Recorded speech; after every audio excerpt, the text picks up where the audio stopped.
What's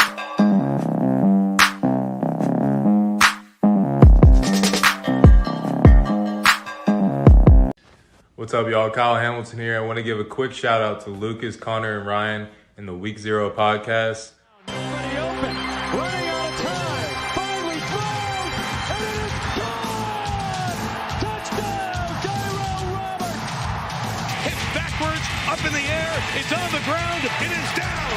It is over, and the Irish have knocked off number one Clemson! Herbert's got it. Stiff arm again. Quarterback in the clear.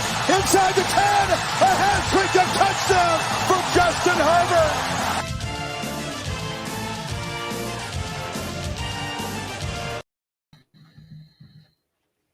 Yeah, my computer's being slow again. What is up, ladies and gentlemen? Welcome to the Week 0 podcast. Yeah, it's trying to run everything at the same time, and it's not being very happy with it. But this is the Week 0 podcast. I am your host, Connor. U.S. still undefeated versus England. We're like 5-0 at this point against them because a tie is a win in our books. Really, it should be actually because we were expected to beat. It's not a loss. It's not a loss. I mean, okay. I don't think they've ever beaten us in soccer. They've actually never beaten us. Good. We actually one of the biggest upsets in World Cup history. We beat them in the 50s, and it was the Miracle on Ice before the Miracle on Ice, where the U.S. was just a bunch of semi-pros, and they were just all Michigan by 30 exactly. Yes, sir. To my left is Ryan. Bursting Trojans. Bursting Trojans, baby. Travel. Those Trojans will definitely break for you. They definitely. Hey will man, break we're gonna be bursting. I mean, that's why. Trojans Ryan. That's why you have a kid, obviously, because Yep. those Trojans broke for you. Yeah. Literally. Same thing with Lucas. I would never allow a Trojan in my house. That's why I have a kid. You gotta use the Magnums instead. Yes, sir. Luke, and then of course we got Lucas Rising McKnight. Rising Rising I can't. Is that all it is? Rising. You can't see the rest. No, it's rising. No, Falling. So Cam Rising. Falling, yeah, I can't see it, dude. Yeah, I can see it. That's a bad joke. We've already set this up that that I can't see it because of the whole border thing that we have. So it's a bad joke, but hey, you know. Ryan, at this point, what you should do is you should make it you should make it as a background where it's just on the two sides of Lucas. Well, you can't because I tried that. It does not work. But I've seen podcasts where they have. Wait, hold on. Actually, let me try that. They might not use StreamYard. No, they do. At least for GPS and for clickbait, they do. So what did I have just a background. do? I don't know what you did. Oh yeah, it won't work because it'll just go over the top of us. I just realized that it won't work. It's all good. I've literally seen back. Whatever. Okay. But there we go. See? Yeah, so you can kind of have a background. But either way, it's going to go over Lucas. It's fine. We're good. Next time, I'll tell you what mine is. Okay, there you go. You put me over the. Just do that. Just do that just for when he's calling out the names, and then put me back. Exactly. Just so I can see shit. But there we go. We have a background. That way we actually have. It's not just a black screen. Hi, Ishii. Ishii's a fellow Tom Grassi moderator. She peeks in. Me and her. Awesome. So, yeah. She is a 49ers fan. And if I had to guess, are you a Ishii, are you a Michigan fan or are you a USC or UCLA fan? Because you're a 49ers fan. So I want to know. So we'll have to wait because, of course, we're a few seconds in. She's a Niner and a Michigan fan, huh? Wow, that's a weird combination. Yeah, I think so. But anyway, how have you guys been doing? How you enjoying the game so far? Because there's been a few games today, obviously, and we've seen some great games today. I mean, they've all been pretty good. Hey, you know what? We all win. We all win when we don't have to watch Petras play quarterback, and we get to see Padilla out there for Iowa. So yeah, that's a win in my book. That's a good point. Also, Nebraska, one more win than they had last year. Wow. And a little golf clap for Nebraska. And to the getting Matt Rule, apparently, who has shown he can fix Temple and Baylor, so I'm sure there's going to be no issues there. But can't Meanwhile, fix an NFL team. UCLA is losing to Cal. Yeah, I'm watching. I just put that game on right now because the UNC game was boring me. And Missouri upset Arkansas and is now bowl eligible. Honestly, I think Missouri. I said this. Josh said I was crazy, but I think Missouri is going to be a really good team in the next couple years. Brady Cook is legit, man. He is a stud. Anyways. Brady Cook is better than Drake May. Yeah, she's a Michigan fan, so yeah, he's just like, if she's a Michigan fan, she's forgiven for being a 49ers fan. Yep, pretty much. Okay, so first thing, I know we were supposed to get into this, but I just quickly came up with this because we kind of talked about it briefly. I wanted your quick thoughts on this, the UVA VT game getting canceled. I have a whole monologue on this. You guys can. Do you want me to go first since I'm a VT fan? Yeah, you guys can start if you want. I have a whole bit on this. Okay. Ryan, you can go first, and then I'll go, and then I have something to say about it. So my thing is, I understand, and I'm not trying to offend anybody because, like I said, I'm like a very supportive person. With everything going on in the UVA community. What's up, Brady? What's up, man? So like, rest in peace to all those three guys that lost their lives. It was, there was no reason for that. I hope that guy gets life in prison. I don't know if they do the death penalty in Virginia, but that should definitely be on the table for him. Either way, I understand the whole canceling the Coastal game because it's not like in terms of like the landscape of thing, what's that really going to do for either Coastal or UVA? You could say Coastal would probably be ranked right now. But either way, it doesn't really matter. I understand that was like the week of, and it was only a couple of days after the events of what happened. So I understand that getting canceled, and I'm not going to get upset about that. But when you have a game that has so much emotion and is so impactful in the state of Virginia that, Virginia and Virginia Tech is, this isn't like a game against a Wofford or a Coastal where it's like, it doesn't really matter. This game matters to so many people, and instead of canceling this game, you could have used this game as a way to, hey, we lost our fallen brothers. We're going to go out there and we're going to go beat the crap out of Virginia Tech to honor them. And it would have been a way for like the whole state of Virginia to come together and just come together as a community for what happened. Instead, you cancel this game, and not only does it suck for the seniors, but I know if I was playing on a team, because I actually played on a football team in high school, one of my teammates killed themselves during the season, and we had to go play a game that Friday. We still played because we wanted to play. So, and I know that those guys on the UVA team want to go play for their brothers. I just think it's more of a politically correct issue than anything. And I don't like it. I don't. Okay, so for me, I think I feel for the Virginia Tech players that don't get to enjoy a senior day for themselves. And of course, same thing with the UVA players that didn't get to enjoy that because I think that because I think that Coastal game was going to be at Virginia, so I think that was their last home game as well, and that was canceled. So I feel for both of them.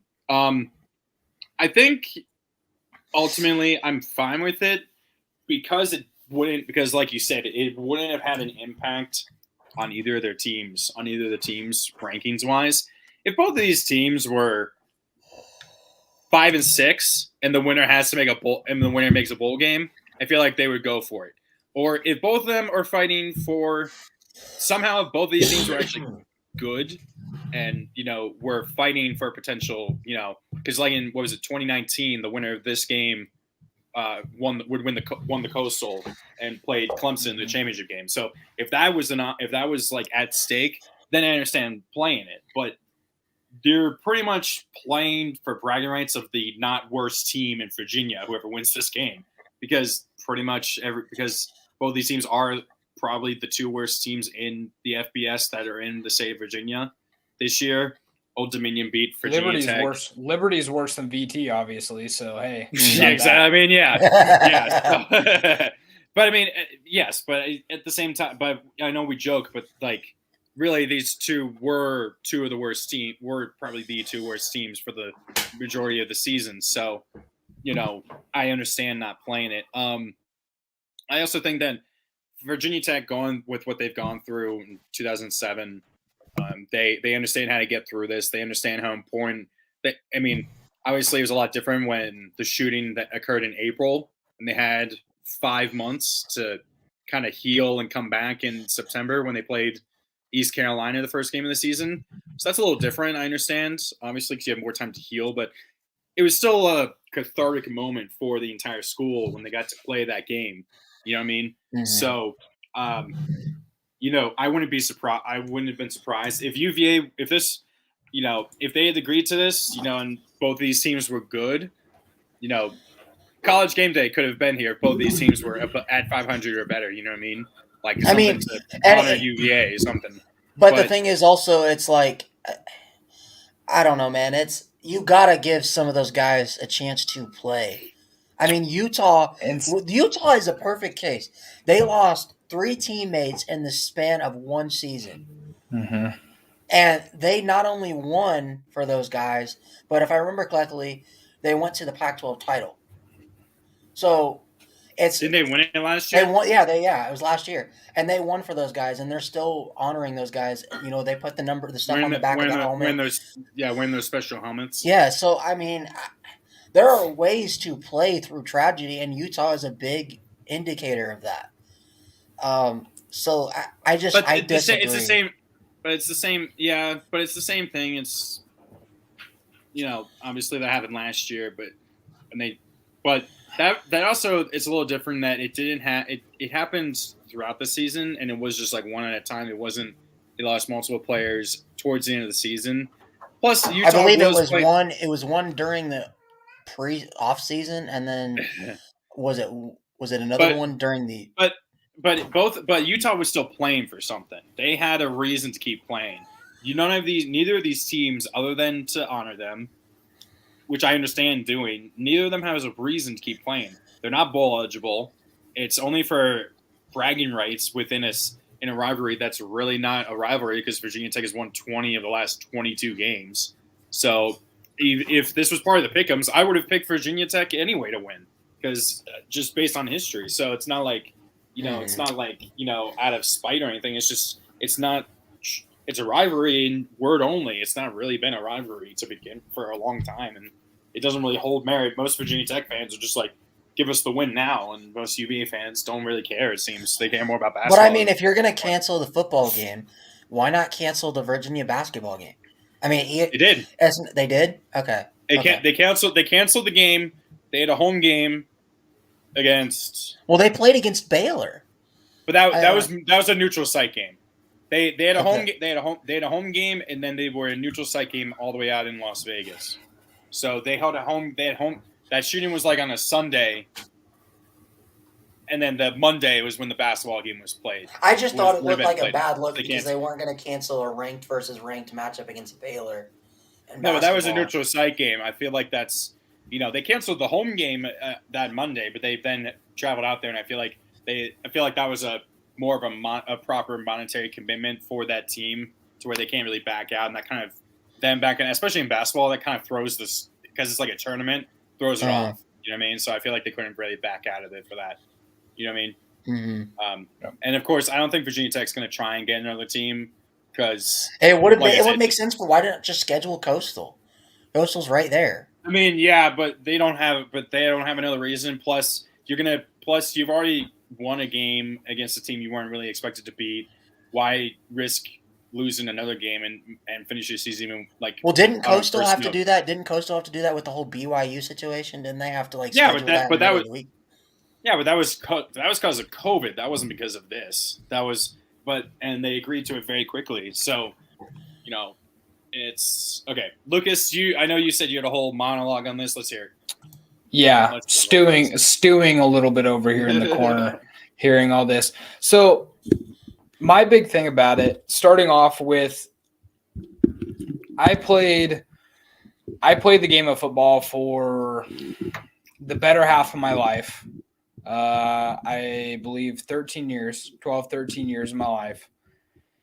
there is nothing that I cared about more in this world than playing ball. And if I were to be taken, and this is me, like obviously hindsight's crazy and all this stuff, but if I were to be taken tragically from something like this, there is nothing that would have been that I would have been so disappointed if my team gone out there and played the football game, not just a football game. I get it that Virginia Tech has won so many games in this rivalry, so you can't call it much of a rivalry. But look at Washington and Oregon. I get it, they're better teams, but Oregon has dominated that rivalry between them since 98. Absolutely dominated them. I think they've won 20 of the last 22 or 23. So for you to call it not much of a rivalry just because of how lopsided it's been, it's still a rivalry. It's still a rivalry for these kids, and especially some of these kids. No, Braden. Yeah, I did see that, 30-27. Especially a rivalry for some of these kids that, I mean, a lot of the guys that play for Virginia, and I'm sure for Virginia Tech, are probably from the area. You know, they don't have great, far out pipelines, so they're from the area. They grew up with this rivalry. They grew up with these two teams playing each other every single year. I just think it's kind of a disservice to these players that have lost their lives. And now I know that's a little bit not very empathetic, I guess, for their parents, because I think that's the biggest reason. I mean, let's be honest. That's the biggest reason for all of this. That's the biggest reason why they're not playing. Lucas, the biggest reason why they've canceled both games. I seen multiple Virginia players say that they wanted to play. Yeah, this is the biggest reason why they've canceled these last two games. I get it, the Coastal game, like you said, it's not going to do anything for them. It's whatever. It's just a random team outside of the conference. It was immediate. It was that was right 5 days after. later. Yeah, it was right after it happened. I get that. I understand that. But for a game like this, the only reason why they're canceling a game like this is because of the parents. So the parents don't have to go out there and now watch Virginia play Virginia Tech, and in my opinion, probably get blown out of the water by Virginia Tech, I think is how it would have ended up. And the parents didn't want to see that. However, it's a real disservice to the kids that lost their lives, and the players, the best friends, best friends of these kids. Like I'm in the same boat as you, Ryan. My senior year of high school, one of my best friends, my first friend that I had when I transferred schools, he actually brought me in. We were really good friends. He passed away right before the season started, and we didn't skip a beat. We went out there. We lost a couple games to start the year, but then we ended up going to the state semifinals, in his honor. So it was. May I ask how he passed away? Yeah, he drowned. He was rock hunting. You're rock hunting out there. So basically you go in real shallow water and you look for agates and opals and stuff, and up at a few hours away from where I live now. But he drowned one weekend, and absolutely devastating for us. But we went out there and, we played hard. And it's the same thing with Spencer Webb this offseason. Mm-hmm. I mean, he passed away, 2 weeks before the season started? You guys didn't cancel your opener? We went out there. We got destroyed by Georgia, but we still went out there in honor of Spencer Webb. And now we are one of the best teams in the Pac-12, one of the best teams in the country. And I think Spencer Webb, the whole thing, and how good of a person he was, really pushed this team to get to where they are now. And so it's really hard for me to speak too much on it, just because it's it's a Virginia thing, and it's these guys, and obviously I'm not a part of that and all this stuff. But we've all seen We Are Marshall. Yep. We know exactly how this is. We know exactly how this goes. They didn't want to play another season of football there. They were going to shut the program down because of the parents that were upset, the parents that never wanted to see Marshall on the field again, all these things. But then they kept the program going, and now we look at Marshall today, and they're not a powerhouse, but they're But always, look, they just beat Notre Dame this year. They beat Notre Dame this year. So, yeah, and they had great players since then. David Garrard and no, it was Byron Leftwich. Byron Leftwich, which is broken with his broken ankle being carried down the field. His broken ankle, and then Randy Moss, guys like that. So it's like, I think you got to just continue to play games, and yeah, it's not going to matter, but it's going to matter for these kids, and that's at the end of the day, that's all that matters. And you know what makes me mad about it, Lucas, is you know damn well that all this week, the coaches and the players are sitting there like, we want to go out there and we want to beat the crap out of Virginia Tech and win this game for. They wanted to play, because we see it all the time in the NFL and in college football. I can't remember exactly who it was, but I believe it was last week. There was a wide receiver I can't remember who it was. I was watching the game and they're like, oh yeah, his dad just passed away last night. And the coaches asked him if he didn't want to play today because it was like a couple hours turnaround, and he ended up shooting up and playing out of his mind. And I'm like, it's like the Brett Favre game. I'm reminded of Torrey Smith. His brother dies the morning before Sunday night game. Then he goes out and has like 10 catches, 120 something yards, and 2 touchdowns in a game in a win over the Patriots on Sunday Night Football. We seen it with Sean Taylor. Brett Favre game too. We've seen it with Sean Taylor, man. I mean, it's a big thing. It's a big thing that these guys that are competitors, if they lose a brother, they don't just give up. They go out there and they play for them. And to say I'm gonna be honest with you, I can't say that I understand canceling this game at all. I don't either. I don't. I haven't. I mean, I've lost people in my life. I've obviously, knock on wood, pray to God, all these things. I never lose a child of mine, but I will never understand this game being canceled. I will never understand it at all. And it sounds like it's almost just a cop-out to get out of paying extra money to play this game, because obviously any game costs money. Every college, pretty much the only thing they care about is money. And it's sad to say, but it just seems like it's kind of just like a way out of the season for both of these teams. And it's sad. It's really sad. But how much do you think it was Virginia and for that? Who do you think back was the more? I don't think Virginia Tech was going to bounce. I don't think Virginia Tech. I think it was UVA. Yeah, UVA for sure. The dean probably tried to just wanted to do the right thing, or the dean and the athletic director, they probably just wanted to do the right thing, and they thought this was the right thing to do, not knowing. I guarantee they didn't ask a single player on this team. I guarantee they didn't ask a single player. They didn't. I don't know. They just made the decision, and now we're not going to see Virginia Tech or Virginia end their season. They're both going to have 3 wins, and that's and to call it not. Could have been. Well, and think about it this way: to call it a game that doesn't matter. Watch the Arizona State game and tell me it didn't matter. Like, they put everything they had out there. Arizona. Well, I'm not saying that it doesn't matter. I'm saying that it outside of it doesn't matter in the grand scheme of college football, right? You know what I mean? But I think that's part of the reason. You're right. You're 100% right. That's part of the reason why they're canceling this game is because they're both 3-win teams. But if you watch a game if they're 5, like I said, if they were both 5 and 6, the ACC's gonna be like, we want you to try and, or if they both have 5 wins. UVA is 5 and 5, Virginia Tech's 5 and 6. Right, but then again, they canceled the Coastal game, and you know what? That probably screwed up Coastal's chances of being in a New Year's Six bowl. Whether or not that probably would have got them into, over ahead of a UCF or a Tulane doesn't matter because we won't know. I mean, Coastal is a 1-loss team that is playing in the best non-Power 5 conference right now, and they're winning games, and now they're getting punished by the committee because they're not going to play at 12 games.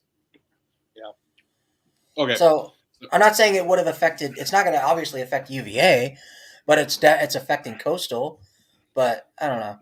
Yeah, that's all we need to talk. But like about. I said, we were on that for a long time. I just wanted to say, not because me and Lucas are not saying that we're being insensitive to this topic at all. Absolutely. We're just saying that we think that this is a difference between last week and this week in terms of canceling games. Football is not just a game for these kids, and I can tell you Lucas, from why experience. does it sound like you're smacking your mic or something? That was my fault when I was just fucking with my mic again. It's so fun because how the mic is, I like to like mess with it. Yeah, and all we hear is just like loud sprinkling and stuff. We literally can't hear anything other than that, except we can hear you. I'm like Ricky Bobby after he wins, and I just like don't know what to do with my hands. That's why I know it's old school. But I have a fidget spinner, or I'll shuffle a deck of cards. I'll just shuffle a deck of cards. Oh yeah, that's not a bad idea. Anyways, I mean it was more so when I was growing up. I wouldn't pick at my skin and stuff. Try and pop my zits and stuff. So, but all right, best and worst thing I'll just put a football in my hands. There you go. Okay, best and worst thing that we saw, other than what we were just talking about, since that's probably a worst thing that we saw. I can go first. Best thing I saw, man, and this is a homer pick, but Oregon's defense stepped up this week. I mean, I haven't seen them play this well all season. Obviously, they've had a lot of blowouts this year, but, man, they really, really stepped up against a really good Utah team. And it was really exciting to see because after the Washington game, it kind of seemed like all hope was lost and we were probably going to have like the arrow was out of the sails, at least. It really did. And just to see that defense, I mean, Bo Nix obviously not at 100%. And that defense just fought and clawed all game, and I'd love to see that. Absolutely. Yeah, the best thing I seen was the weather in South Bend, and the weather throughout college football. You know, people like snow coming in. Yes, man. The people in the Florida and California don't get to experience how actually beautiful watching a college football game in a blizzard is. It's miserable, like when it's freezing and cold and your team's not winning. But when your team's winning and you see that you can barely see anything but the gold on the gold helmets of Notre Dame in the snow, and there's just something about it, like watching a football game in the snow. And playing football in Illinois, I loved those games. I love playing in like a slip and slide when it's raining and it's muddy, or like playing in the snow where you gotta have warmers on the sidelines. Like that's just the best snow game ever, at least in college football. Army Navy 20, I want to say 17 or 18. You know they do their unique uniforms, and Army is in pure all white uniforms. I remember this in the snow, and it's the game is 14-13, but everyone was loving it on Twitter because of course this is the last game of the season. Everyone's loving it, and Navy loses on a false start penalty after making a 43-yard field goal, and then the 48-yard field goal gets pushed left. And for once, I have never seen anyone blame the kicker for that miss. They were all like, "Oh no, it was the false start or whatever it was." I think we're gonna see some snow in Columbus. Really? I think we might see some snow. See, in Columbus. That's one thing. I've wished we get to play. I wish we would have got to play USC in the snow, because those California boys wouldn't be able to handle it. You might. Are you? No, you're playing in the. Yeah, we're playing at USC, man. LA, huh? Yeah, dude. Last week, so where I live right now, it's been like roughly between like 28 and 40 is where I'm sitting. Yeah, LA last week. LA last week was it was like 79. It was like 80. It's like, what? Yeah, and you know what's weird? Because like that's so crazy. They asked Marcus Freeman on SportsCenter, like, what's it like going to be like for your team when you guys fly out to California and have Thanksgiving there? He said, is it going to throw off the team a little bit, going from 20 degrees in South Bend to 80 degrees and sunny? And they said, no, man, that's why we're having Thanksgiving in South Bend, and we're not going to get to LA until Friday. So.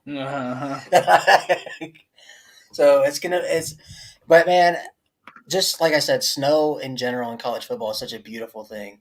Such a beautiful thing. It was a great game. Loved it. I love seeing it. Yeah. Especially now that the boy Hassan Haskins is a Tennessee Titan. Love it even more. Returning kicks, man. Yes, sir. He's slow as hell, but man, he breaks tackles. Best thing I saw was Virginia Tech finally ending a 7-game losing streak. Goddamn. Yes. Longest streak since 1951. Hey, that's boys, tough. First time since week 3 that all three of our teams won. And it was all because no. We're forgetting about Josh. Yeah. You probably could say for up until about week 8 that 3 out of the 4 teams were winning games most weeks, and then Kentucky's like they lost. Kentucky just fell off a cliff. Yes, they really did. Ever since they fell off a cliff as badly as Will Levis's finger looked, like his finger sideways. Looked exactly. They just fell sideways. Okay, what's the worst thing that you guys saw? Worst thing that I saw. The worst thing that I saw was probably.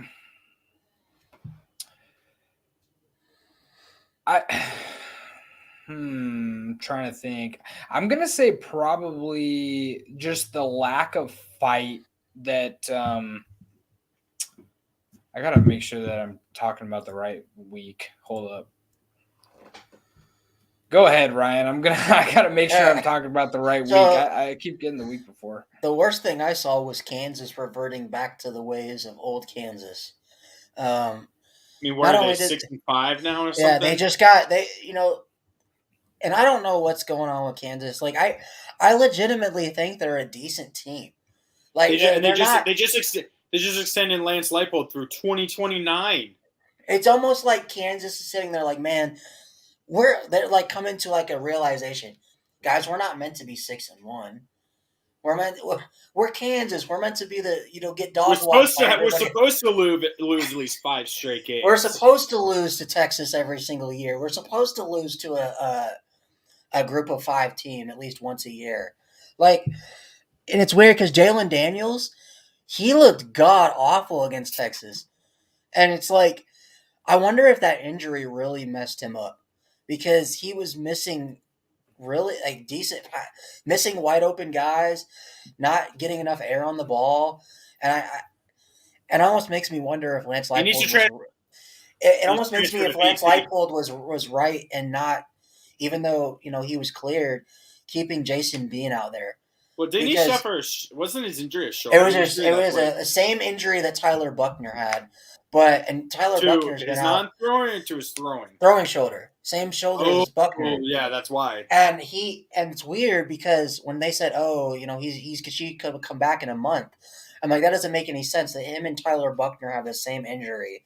And Buckner's lucky to be back if we get to a bowl game. So it almost doesn't make any sense. And I almost wonder I think Leipold tried to bring him back too quickly to try and keep the momentum that they had starting off. He's been cleared. Jalen Daniels has been cleared to play the last couple of weeks, and he's kept him on the bench. So, I mean, I don't know.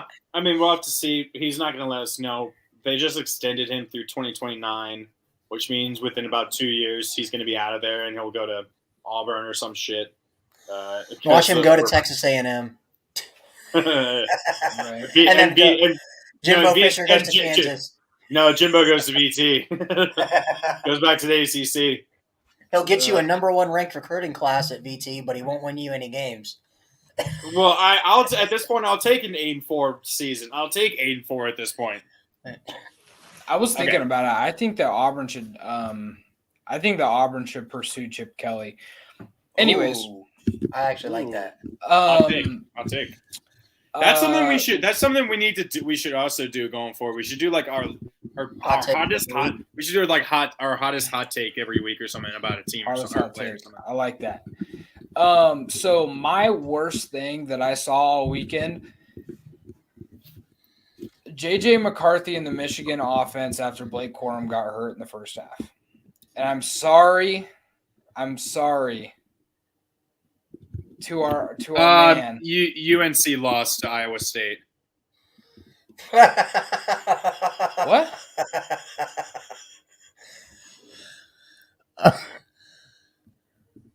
Oh, Wow. 31 points from Caleb Grill. Sorry, I didn't mean to interrupt you, but you were talking about it. Wow. But no, what were you going to say? Sorry about my buddy. No, yeah, just how bad. Yeah, I'm sorry for the disrespect, but just how bad JJ McCarthy in this offense was after losing Blake Corum. Like it just well, I was trying to tell you it'd be like the Titans offense without Derrick Henry, probably. I want you to give me credit, don't disrespect me, because I'm the only one that's been saying all year that if they don't have Blake Corum and they can't run the ball, Michigan is an above-average team at best. I think Lucas, weren't you kind of agreeing with that a little bit, or I can't remember? Here's the thing though. If and his name is I'm totally spacing it. It's Edwards, right? Yeah, Edwards. Mm-hmm. He's good. I think he can actually. He's like Hassan Haskins was for Blake Corum last year. So they can do well with just him. But with both of them out, that offense looks so god awful. I mean, JJ McCarthy, he's not my bummer this week, but he was 18 for 34 passing in this game. He was missing wide open players at the end of this game. Lucas, it was terrible. Who would you rather have, JJ McCarthy or Drew Pine? I'll take Cade McNamara over both of them. Okay. It was terrible. Yeah. To me, it's like Notre Dame and Michigan are the same team. Michigan just beat the Cupcakes on their schedule and didn't play Ohio State yet. And Michigan without their running backs is not very good, and Notre Dame without their O-line is not very good. So it's like this, they're the same team, basically. I think that McCarthy can be good. I really do. But he just played really bad at the end of that game, and I get it. I understand it. I mean, look at how Oregon's offense was. I'm bringing it back to the Ducks, but Oregon's offense was one of the best offenses in the country. But when Bo Nix couldn't run the ball, things completely changed, and we could only put 20 points on the board. So, like, it's the same thing with Michigan, where it's like now their offense has to completely change. And I'm sorry, but that kid CJ Stokes is not it. He's not it. Okay. That's what I was getting confused about. I was like, you're talking about CJ Stokes. I'm like, are you spelling Stroud wrong or something? Because I didn't know who the hell that was. Yeah, he's so bad. Stokes is bad.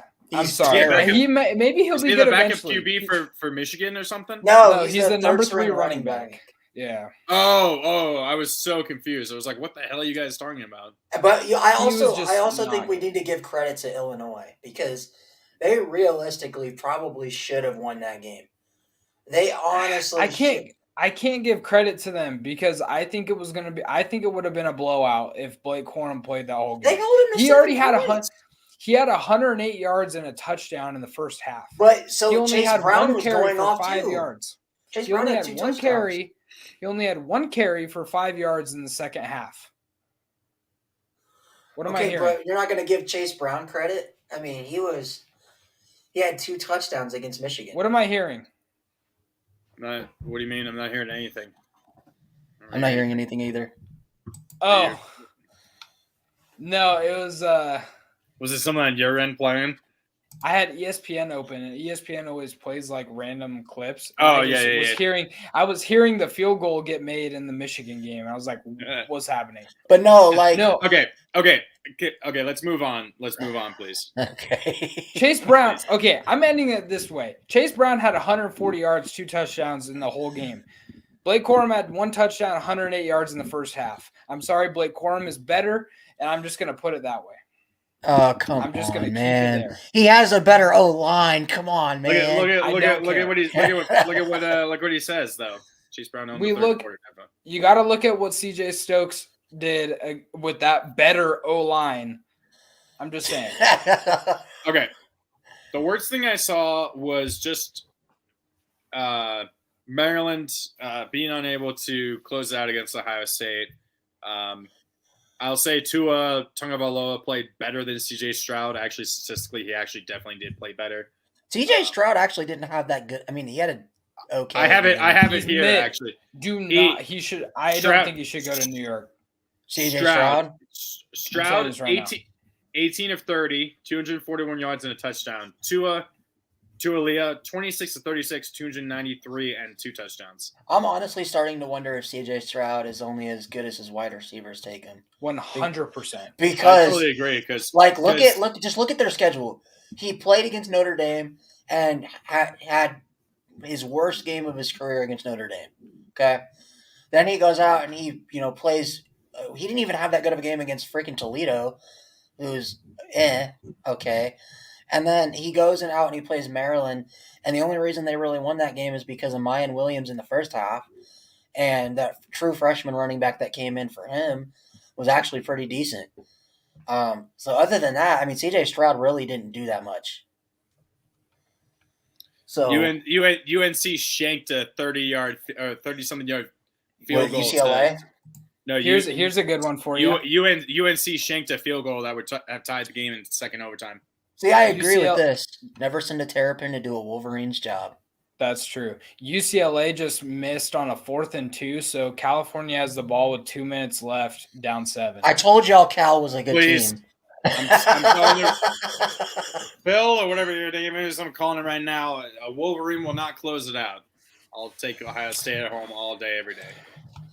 All right, so Connor, go ahead with your worst thing so we can. I already said it was Maryland. It was just Maryland not being able to close it off. Okay. All right. Hey, who was the last team to beat Ohio State at the Horseshoe? Oh. Virginia Tech? No, Oregon. Go Ducks, baby. Go Ducks, baby. Virginia Tech did it too in 2014. In 2014. At 2013 in one 14 in one of the most random. Hey, we couldn't beat them that year, so I guess I'll give you something. All right. They beat the snot out of us. Like that? Okay, well, we already can tell Cincinnati, Ole Miss, and probably UNC will drop out. I don't think UNC will. That's only their second loss, so probably not. Ole Miss and Cincinnati will.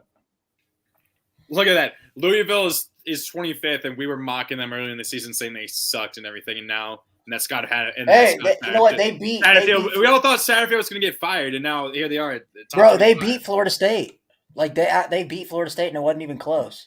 So last week? No, like early in the season.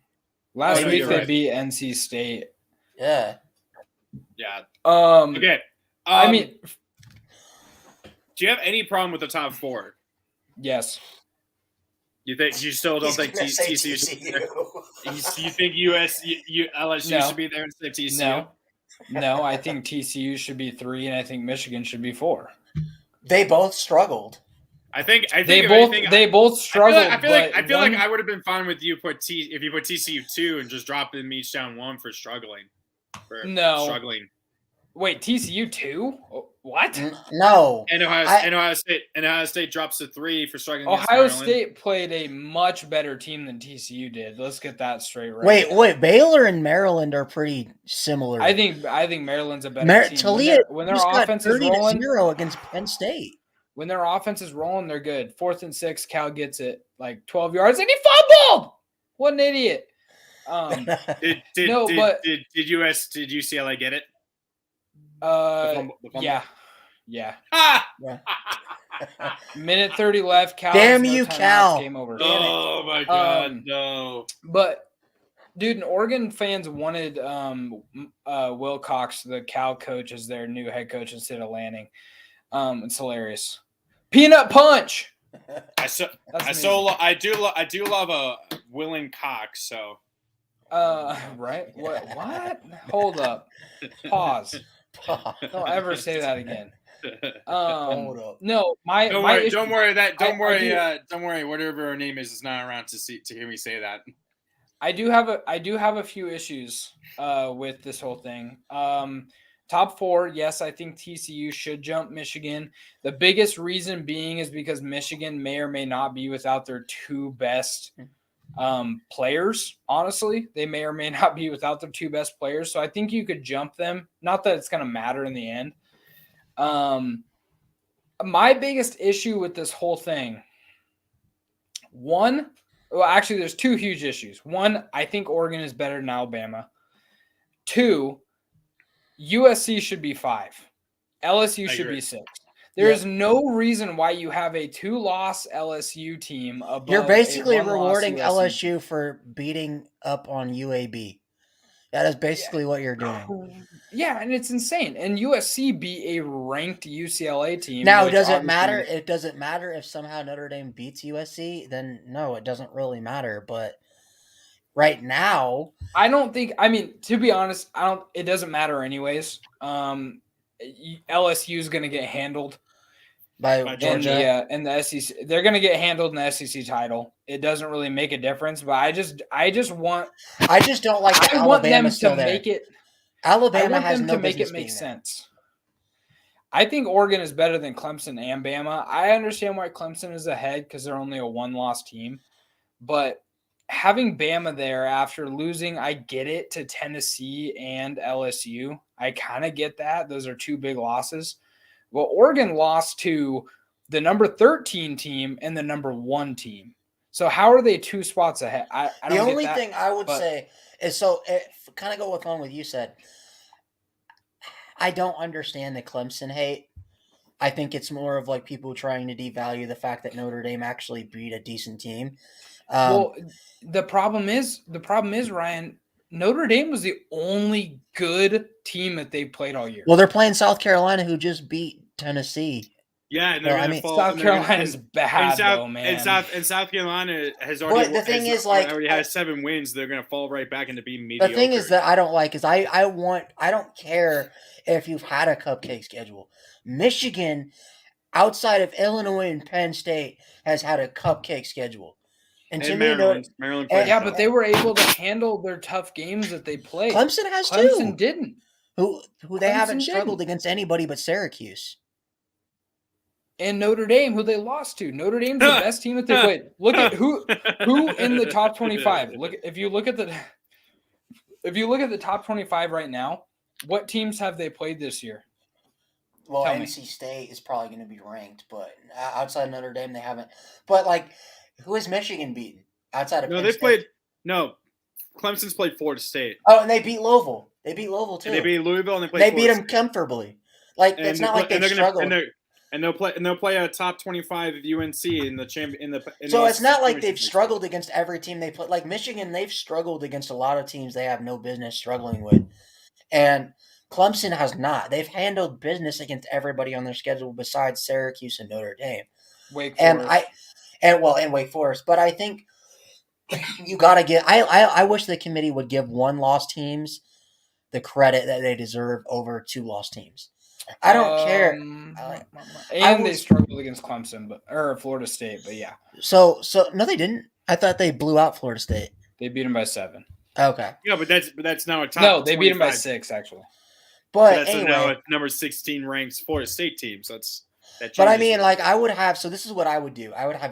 You leave the top 4 alone because everybody besides Georgia struggled with their matchups. So I don't think you can really. Georgia struggled too, actually. If you want to be honest. Who they? Kentucky. They only beat Kentucky by 10, and Kentucky had chances at the end of that game. They just couldn't. But I would have the top 4 the same. I would slide up USC to 5. I put Clemson at 6. I'd probably put Oregon at 7. Then LSU at 8 and Alabama at 9. And you could honestly probably interchange Tennessee and Alabama and just put Tennessee at 9 just because of the head-to-head. That's what I would have. Do you guys have any issues with that? I mean, I don't disagree with that because I do think LSU is a really good team, and I think they have come on later in the season. But yeah, they really haven't beat anybody worth a shit. I mean, they beat Bama. Yeah, that's great. But they only beat them on a last-second 2-point conversion. Which is, I mean, a win's a win. But, I mean, Bama hasn't – I mean, they lost to Tennessee, obviously losing to LSU. They just can't put together I just don't see their wins. That's the big thing about Bama for me is they don't have the wins. They beat their best win is Mississippi. Their best win is Ole Miss. And they're going to be unranked. And they're not going to be ranked next week. Normally it would have been. They would have been. They would be normally. Well, they beat Texas, but Texas would probably be. Yeah. Texas would but be. They didn't have Quinn Ewers either. So. If they have Quinn Ewers, they probably win that game. Texas for sure wins that game, and we all know it. But yeah, that's my thing about Bama is they just don't have any solid wins. It's just look at everybody else. It's only because 10. They're getting the benefit of the doubt because they're Bama. That is literally the only reason. But you look at everybody else in the top 10; they all have solid wins. I mean, Tennessee obviously beat Bama, beat LSU. You look at Oregon; they beat Utah. They beat UCLA. Obviously, UCLA just barely squeaked out a win, but they beat Utah. They beat UCLA, both ranked in the top 25, maybe top 17, 16 after next week. Clemson, I would say like we talked about it, they beat Florida State. They beat Louisville. Those are 2 top 25 wins. Bama, their only top 25 win will be Texas. Is going to be Texas. USC, I struggle with USC a little bit because their only top 25 win is against UCLA. Oregon State. And then Oregon State. So there's 2 right there. LSU, their 2 top 25 wins. Alabama and we can't give them Ole Miss anymore. Only one. Alabama. So really, you're right. I mean, those 2 teams shouldn't be as high as they are, but this SEC bias that the committee is obsessed with. The fact that the SEC is going to take over the New Year's Six is kind of bullshit to me because I honestly think the SEC West has been down this year. I mean, it's not as good as what it has been in years past. Because, I mean, there's Bama, and who else is even close to being Alabama and LSU, and that's basically it. Oh, right. And I got to say. I was about to ask, is there anyone else ranked other than Bama? And also, another thing that's really quick, Lucas, I did want to say, I think Washington is better than Penn State. I think Washington is a top 10 team. I understand their losses are bad. Yeah. I could probably justify putting Washington out of Bama because they have a better win than Alabama. I don't know if I would go that far just because that ASU win or loss was really, really bad. But I mean, I just wish we could. It would make sense. I just wish it would make sense. And also, I'm going to say, as being a West Coast, a bit of a West Coast homer myself and the Pac-12 homer, give the Pac-12 way more respect after this season. I expect so much more respect for the Pac-12. Yes. We have half our conference ranked right now. I would argue the Pac-12 is better conference than the SEC, Lucas, this year. Top to bottom? I'm sorry, I've been saying this for a couple years now because I think top to bottom Pac-12 is a better conference. I think the SEC is very, very top heavy, and they win natties because they only have 2 teams that are really good every single year, and they're obviously the best. So and you know what? Every year. One thing, Lucas, and if you notice, if you go down the line on this rankings, there's the consistent issue I've had with this committee is they value brand over head-to-head wins. The fact that Tennessee beat Bama and is 3 spots behind them is bullshit. The fact that, LSU lost to Tennessee and there's 5 spots difference, bullshit. When LSU's best win is against a team that Tennessee also destroyed. Yes, I mean it's not not destroyed, but you know. And you know that Tennessee loss for LSU getting dog walked by 4 touchdowns looks even worse now that Tennessee got dog walked by South Carolina. Mm. So but that's the thing is this year's committee especially, and I've actually looking back, the previous committees they actually did a really good job with valuing head to head and wins and losses. This committee. It just seems like it's blatantly, you're in the SEC, you're Alabama, you're LSU. Hey, you're going to get a couple more spots than everybody else. And it's honestly crap. What I will say is We're on this for what? We need to move on. I do have one more thing. I will say I respect this committee for giving Oregon some respect this year. And maybe it's because Bo Nix gave us a little bit of that SEC bias on his way over here. But, I mean, the fact that we didn't – I don't get it. Because we get dog walked by number 1 Georgia, clear best team in the country, and we fall out of the top 25. From I think we were like 13 or something like that, and we drop out of the top 25. We lose to Washington, and we dropped like 3 spots, and then now we're back up into the top 10. And realistically, you still have I think we still have a shot. You still got a shot. I'm just gonna say it. I'm gonna say it right now. If LSU has a shot, Oregon has a shot. I'm just gonna leave that but there. You know what? But Lucas, I don't think they're really valuing Oregon, to be honest, because I think Oregon is better than all 4 teams ahead of them. I mean, if I'm being legitimately honest, I think Oregon would beat all 4 of those teams. I don't disagree. We're gonna get to see him play USC in a few weeks. Okay, guys, we've been at it. We need to move on. Hey, you know what? I think we were talking about this so long that Phil left. So Phil, we're stunners and bummers. Okay, let's get through this real quick. Who is your? Let's go with the bummer. Let's go with our worst player first, or coach. Bummer of the week. Okay, I can start. So my bummer of the week is. Hold up.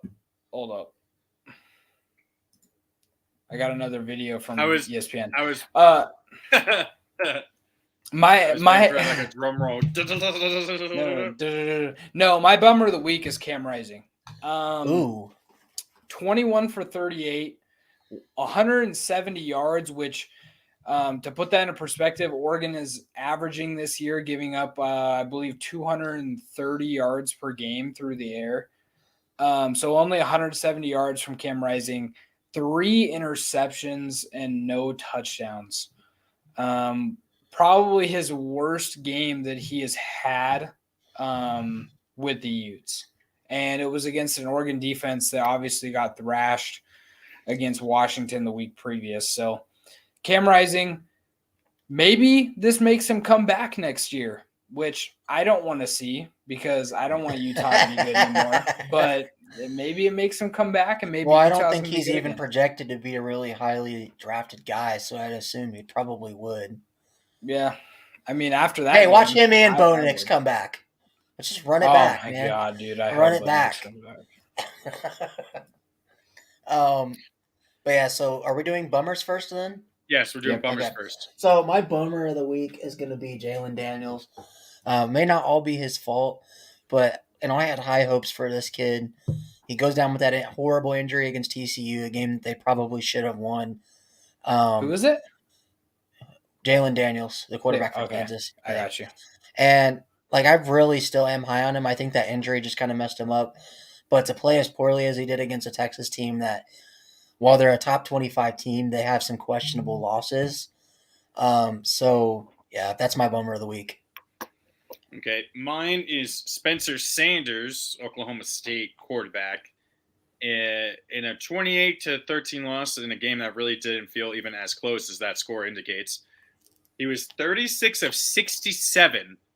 He had 67 pass attempts for 381 yards. What? 67 passes? Attempts. He completed 36 for 381 yards, 1 touchdown, and 4 interceptions. Oh, God. He had a QBR of 21. So, yeah. Yeah, Oklahoma State has had this. I just noticed the last 5. It's been loss, win, loss, win, loss. They've been rotating wins and losses. So yeah. So their next game is a win. That reminds me of the Big 12 title game last year where he threw 4 picks. It reminds me of the Notre Dame game in the Fiesta Bowl where he threw a couple and then fumbled 2 balls, and we still lost. Sorry, that's funny. But all right, stunners, Lucas. All right, so I actually have 2 stunners, as I told you guys before. Stunner of this week being John Marshall, linebacker for the Navy midshipmen. He's a senior this year. This week he had 10 total tackles. Damn the torpedoes. Yes, sir. Damn the torpedoes. He had 10 tackles, 10 total tackles in this game, 4 sacks, as well as a forced fumble on the season. And they beat number 20 UCF. So that was, real big game. Real big game for him. 10 sacks on the season as a linebacker is pretty crazy as well, to add that. All AAC linebacker, I'm calling it right now.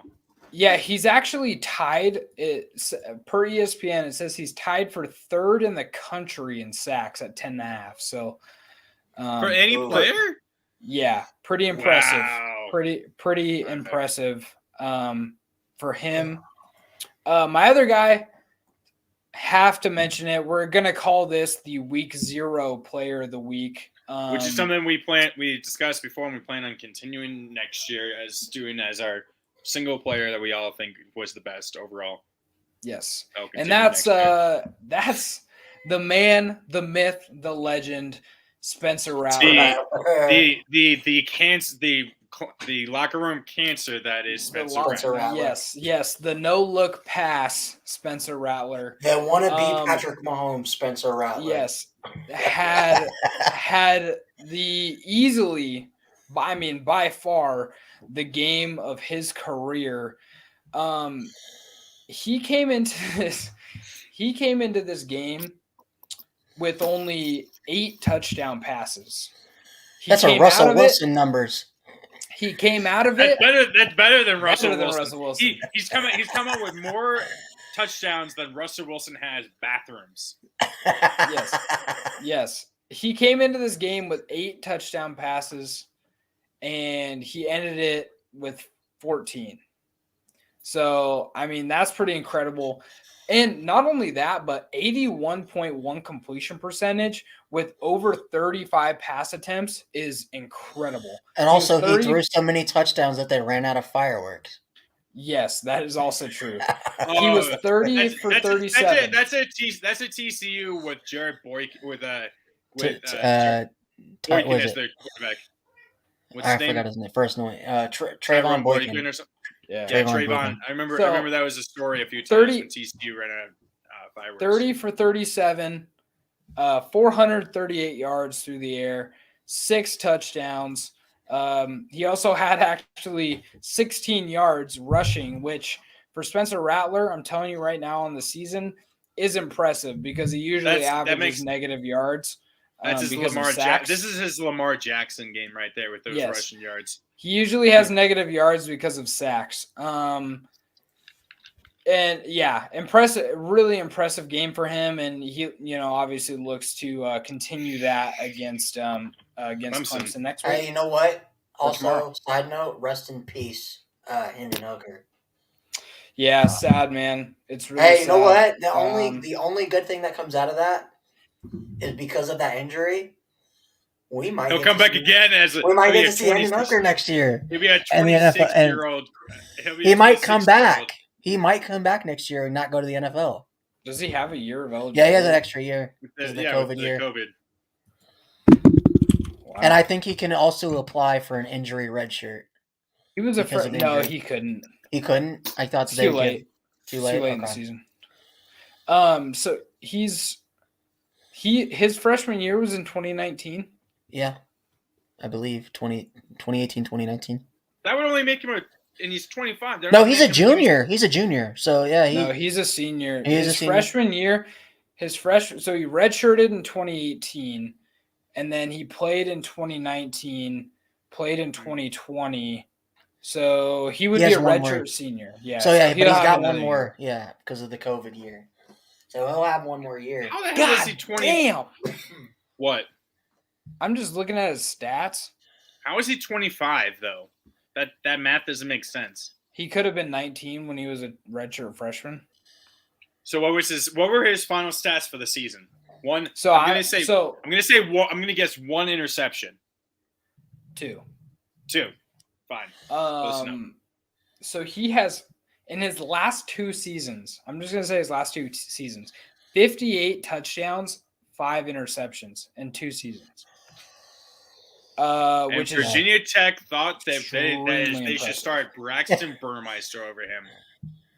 Yeah, Justin Fuente should be flogged and quartered because of this. It's just wow. Yeah, and very, very impressive. And that's just passing. I mean, rushing is really good. But yeah, sad for him.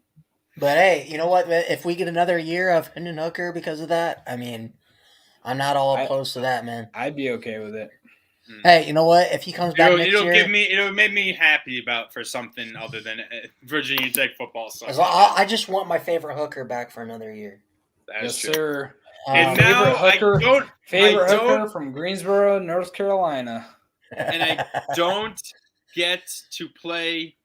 Was it 2024 they were saying now instead of 2023 for NCAA football? Yeah, 2024. Yes. I don't get to actually have Virginia Tech win a national championship for 2 more years. Damn it! Yeah, you gotta wait.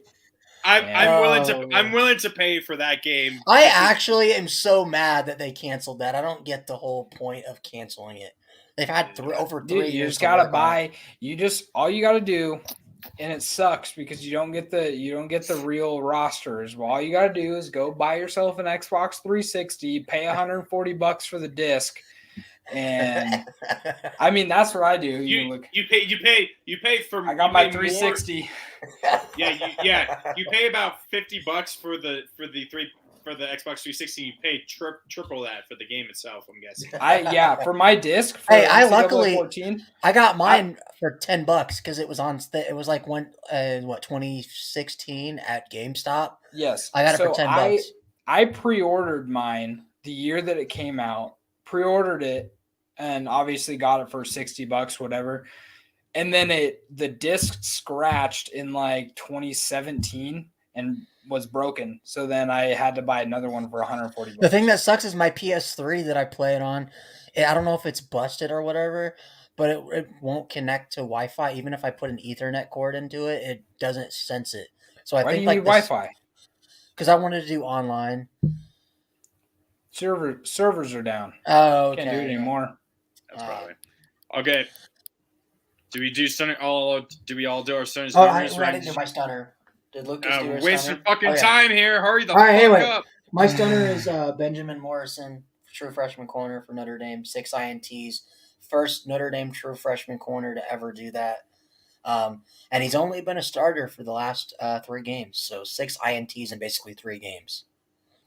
Damn. Impressive, cool. Impressive. Freeman said he's the next Ahmad Gardner. So surprise team. Let's get this shit on the road. Why do I not see my surprise team? I'll go ahead while Lucas waits. My surprise team is the Charlotte 49ers. The team we had on our $1 ticket game last week. They did get that one. They got the dub. So is that their first win of the season? It's that 3rd win. So they're 3-9. They're the best 49ers in football. I was about to say, yep. The best 49ers. Don't forget, man, the San Francisco 49ers lost to the Broncos. Think about that. That is true. Is that this year? Yeah. I mean, yeah. What? You forgot that? The Broncos 10-11. The Broncos beat the 49ers this year. 10-11. Oh my God! Oh right, he stepped out of bounds through the. He stepped out of the back and threw a pick after a safety. I forgot about that play. Oh my God! My surprise team of this week. There's a couple teams that I could have gone with, but I'm gonna go with. I gotta go with Vandy. I mean, 31-24 over the Gators. I believe Vandy's now 5-6. Got to beat Tennessee this week to become bowl eligible. Now that Hendon Hooker isn't playing, I kind of want that. Lucas, our boy Mike Wright. Our boy Mike Wright is legit, man. They are 5-1 when Mike Wright is there. Bro, they would. You know how good their record would be if they would have started Mike Wright the rest of the year instead of benching him. Maybe like 10-1. Bro, he is really. I'm not even just saying this to joke. He is a really good effing quarterback. He is. He's a stud. He's one of my stunners for 1 week. Okay. But yeah, go ahead, Connor. Surprise team. And mine is Texas is back, folks. Not this time. Texas is back because they finally beat Kansas. No. Texas is on the way to being back. Well, they also won today, beating Baylor. So they're 8-4 now. Yep. 4. Yeah, 8-4. Yep. So yeah. Hey, and still have a chance at the Big 12 title. They need Kansas State loses. You need Kansas State to lose? Yeah. Yep. So they'll get a Texas TCU rematch in the Big 12 title. And Lucas will still somehow take Texas. Probably. They only lost by 7. I didn't watch this game. I didn't watch this game at all. But when Connor started talking shit and he was like saying all this stuff about how TCU dominated, I looked at the score. I didn't say they dominated. No, Lucas. They did dominate. The score was 17-3 with listen, there was 4 minutes left in the game, and Max Duggan fumbled the ball for Texas to return it for a touchdown. Texas had no offense. They had 3 offensive points, which was a field goal. Quinn Ewers did nothing offensively. Neither did Bijan Robinson. TCU is pretenders. Lucas is so bothered. And yet he was saying earlier that TCU should be number 3 in the country because of how bad. Because Michigan looks like Presbyterian without Blake Corum. That's a fate I would wish upon nobody other than I wouldn't even wish that upon my worst rival to be as bad as Presbyterian. Right? As Presbyterian was last year. Oh, wait, we need to check that. I was going to say, speaking of Presbyterian, let's see what their record is right now. Oh, my God, they're 11. They're 1-11. You're joking. I swear. No, 1-10. They only played. The only game they lost a game 63-0 to Austin P. They beat Perry. Virginia Lynchburg Dragons. That was their only win, and they won by. They lost to Morehead State, 14-10. So they didn't get Morehead. No, they did not get Morehead. They lost to the worst loss. Who's that quarterback? They lost to WCU. I don't know what that is. 77-21. They lost to Austin P 63-0. Holy crap! Yeah, I saw that. Yeah, Presbyterian's bad, man. Hey, our boys, Southern Miss. They need one more.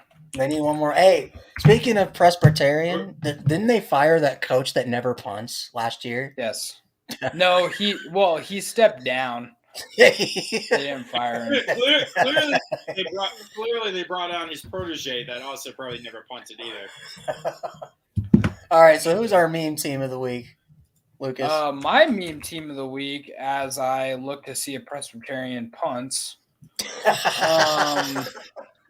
While you do that, mine is Ole Miss. Both this week.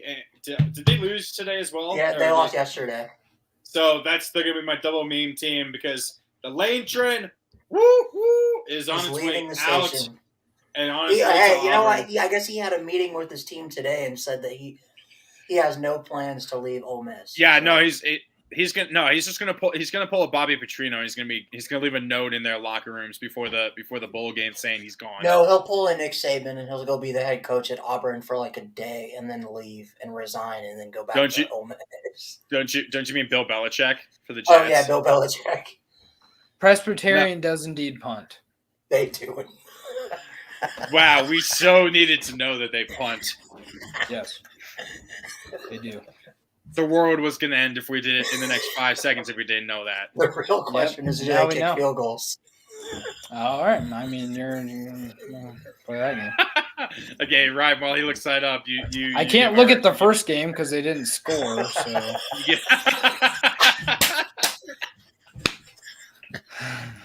Ryan, what's your meme team? My meme team of the week is North Carolina for losing to Georgia Tech. That's what my meme team is. Mainly Josh Downs. And then you can have him again for this week for losing that game versus. Drake May. They can field goals. Nice. That's good. They actually decide to kind of make it play like football and use a foot for a second. Meanwhile, Ryan is dying over here. Jesus. Drake May is the biggest fraud in college football. Man. Yeah. So, okay, my meme team of the week. Connor picked Ole Miss already. Yep. Shit. My meme team of the week. Yeah.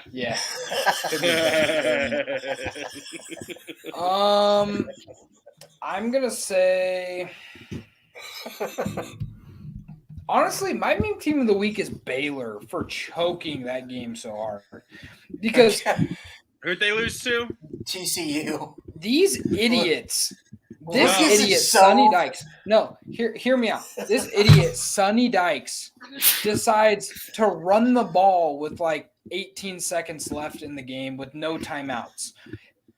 And they managed. Okay, I'm sorry. If I'm BYU, I'm telling you this right now.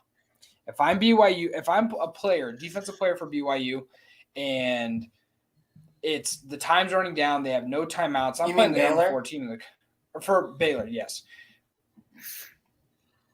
Time's running down, no timeouts, playing the number 4 team in the country. I'm holding the shit out of somebody so they can't get off the field in hopes that they don't see it. Because if they see it, then, delay game, whatever, they're going to have another play. Who cares? They're going to kick it anyways. What, are you going to hold somebody down for 15 seconds? They kicked it with like 5-6 seconds left. Hey, they got their field goal ticker out there pretty quick. All you have to do is sit out there in a pile or something, just like keep piling on them, or get your boys to get something. You're on top of someone, you get off them really slowly. Yeah, something. Could have done anything to disrupt it, but no, they didn't care and they let it happen. It was a perfect field goal, and TCU squeaks out another bullshit game. Meanwhile, Lucas is over there seething and Redmond, Oregon, just sitting on his couch thinking TCU should. He's in Redmond, or he's in Redmond, Oregon, seeing red right now. Man, he has some serious beef with the Horned Frogs. I do, man. The last time I saw the Horned Frogs play with my Ducks, we all know how that went. So I don't think they should not be undefeated. They're one of those teams. They're like Syracuse. They're like Florida State from a few years ago. No, they're like Syracuse, where they start the season undefeated, and then you're like, okay, like they're starting undefeated. They're gonna lose like 3 games, whatever. They're gonna lose a couple games. You can tell it's gonna happen, but no, they just keep squeezing these damn games out, and it's pissing me off. No. What's gonna happen is it's gonna be like every other team. They're gonna win their conference, make the championship, make the playoff, and they get blown out. Exactly. How pissed off do you think Lucas would be if they made the playoff and they squeak out? They squeak out a championship game win? Here's the thing about that. Here's my thing about that, though. Hear me out. If they win the national title, if TCU wins the national championship, Lucas is going to put an asterisk on it. Lucas will put I won't be mad. That's the thing. I don't think you can really actually be mad about it. What makes me mad is that I know they're going to get no lube bent over by Georgia. Lucas, I know it's going to happen. How mad would you be if they played a tight game against Georgia in the semifinal and they squeak out a win with like a field goal with like 3 seconds left to beat Georgia? I wouldn't be mad because I just don't want this team that I don't think is competitive that can compete with. But who wouldn't get dog walked by Georgia? That's the thing. Is like. I think Georgia's beatable. I do. I've seen when they're playing their best. We've seen it. That outside they look Oregon beatable. game. The Oregon game. But when Georgia gets up for a game, a la Oregon, a la Tennessee, it's okay. I will say though, yes. Once Georgia's like up by a score, it's even if it's 7-7. I don't think have they ever actually trailed in a game. Think about it though. You don't think they're going to look over? You don't think they're going to look over the number 4 team when they play them? Because I have a feeling they are. They probably could. Last year dog walked Michigan, but they were the team of destiny, so it didn't matter. But also Michigan was the number 3 seed, and Georgia wasn't. Alabama Georgia was playing Cincinnati. Now, if Georgia was playing Cincinnati, I could have seen that. But all right. So I had another fantastic game. Shitty this week. I had a fantastic week. I had 25. Lucas, you. That means Lucas only lost 2 points of ground. 2 points. You only lost 2 points. So I'm doing like 25 and 5 or something. Yeah, I didn't do terrible, but Connor, you just did just slightly better, and it hurt me. I gotta stop picking against. Dude, if all I had to do was pick TCU, and I think the other one was. Did you pick Arkansas? We all took Arkansas. That's why. That was the main point that got Connor. Oh, he did. I can't remember. You took, and also you took NC State, Lucas. It doesn't matter. I'm going undefeated this week, so let's get into this. 36-0. Let's go.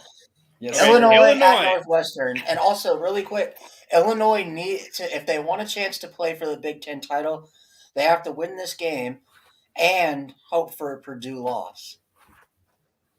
Purdue, oh my God. And Purdue would make it. What are they like? So Illinois, going into this weekend, what's Purdue's rank? They're 7-4.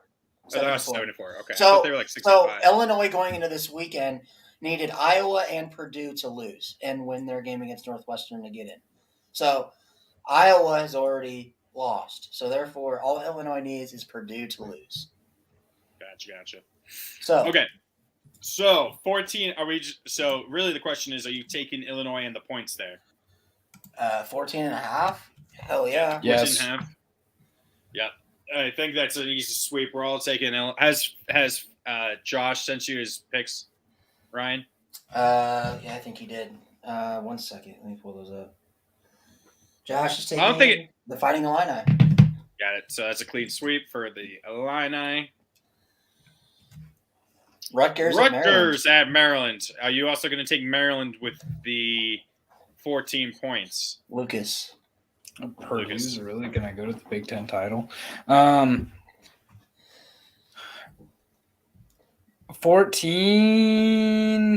Yeah. With the Rutgers team that I think has lost like 5 or 6 straight. I think they've literally lost. Yeah, they lost. Yeah, I'll take the points. I'll take the points in both of those games. Well, is Talia playing? Probably. I don't see why he don't know. He got hurt. You didn't see he got hurt really bad at the end of that Ohio State game? He got two-wood. He got out. Yeah. Oh, yeah, you're right. I don't think it matters. You don't think it matters? Okay. I'll take Maryland too then. Give me Maryland. Oh, dear God. I don't know if I can't trust Oklahoma State after that performance. I just want to say something real quick. It's disgusting how bad the Big Ten is this year. Also, Josh took Maryland. Oklahoma State, West Virginia, trap game, but I think Spencer Sanders comes out there and wins it. It's a home game. They've been doing this back and forth, home win-loss. So now this is gonna be a win. West Virginia is really bad. So and UCLA beat Cal. Fuck. God damn it. Yeah. Give me Oklahoma State. I want to take West Virginia, but I'm going to Oklahoma State because JT Daniels, his mind is on transferring.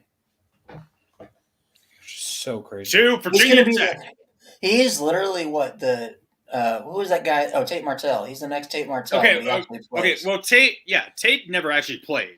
That's the big difference. JT actually at least played with West Virginia. Yeah, you know it's weird because JT Daniels has got such bad breaks everywhere he's went. I mean, that's kind of like Yeah, I mean he's been. He went to Georgia, and he was supposed to be the one that led Georgia to a natty. And then Stetson comes in. He goes to West Virginia, and because West Virginia had all these other transfers, and they were supposed to be really good this year. Well, and remember, he was at USC first, and lost his job to Jackson Dart and Keaton Slovis. And then, of course, Keaton Slovis and Jackson Dart leave because Caleb Williams goes there. Yep. Okay. Are we all taking Oklahoma State? Yeah, give me the Pokes. Yep. Josh was also taking Oklahoma State. Ooh. This is a good game. Coastal Carolina at James Madison. Normally, James Madison's nearly a 2-touchdown favorite at home? Yep. What? This game actually would have Sun Belt Conference title implications if James Madison was able to play in the conference title. Yeah, I still don't understand that, why they can't. But yeah, James Madison, I was looking on BetMGM. They are a 13.5-point favorite at home. That's ridiculous. Yeah, I don't see that. I mean, I think the biggest part of that is that Coastal is basically coming off a bye week. Also, Todd Senatillo is back for this game. The guy that had James Madison undefeated. Gotcha. Late season bye weeks are not good for college football. And obviously it wasn't actually a bye week, but it was just a cancellation of a game. But it's never good to have a late season bye week like this. I think I'm still going to roll with Coastal in this game, but it scares me a little bit. Did that 13.5 scare you? It kind of freaks me out. Yeah. All right. Well, yeah, I'll take Ryan, have you gone? I haven't gone yet. Oh, I so want to take James Madison, but because of where I am in the standings, I'm going to go with Coastal.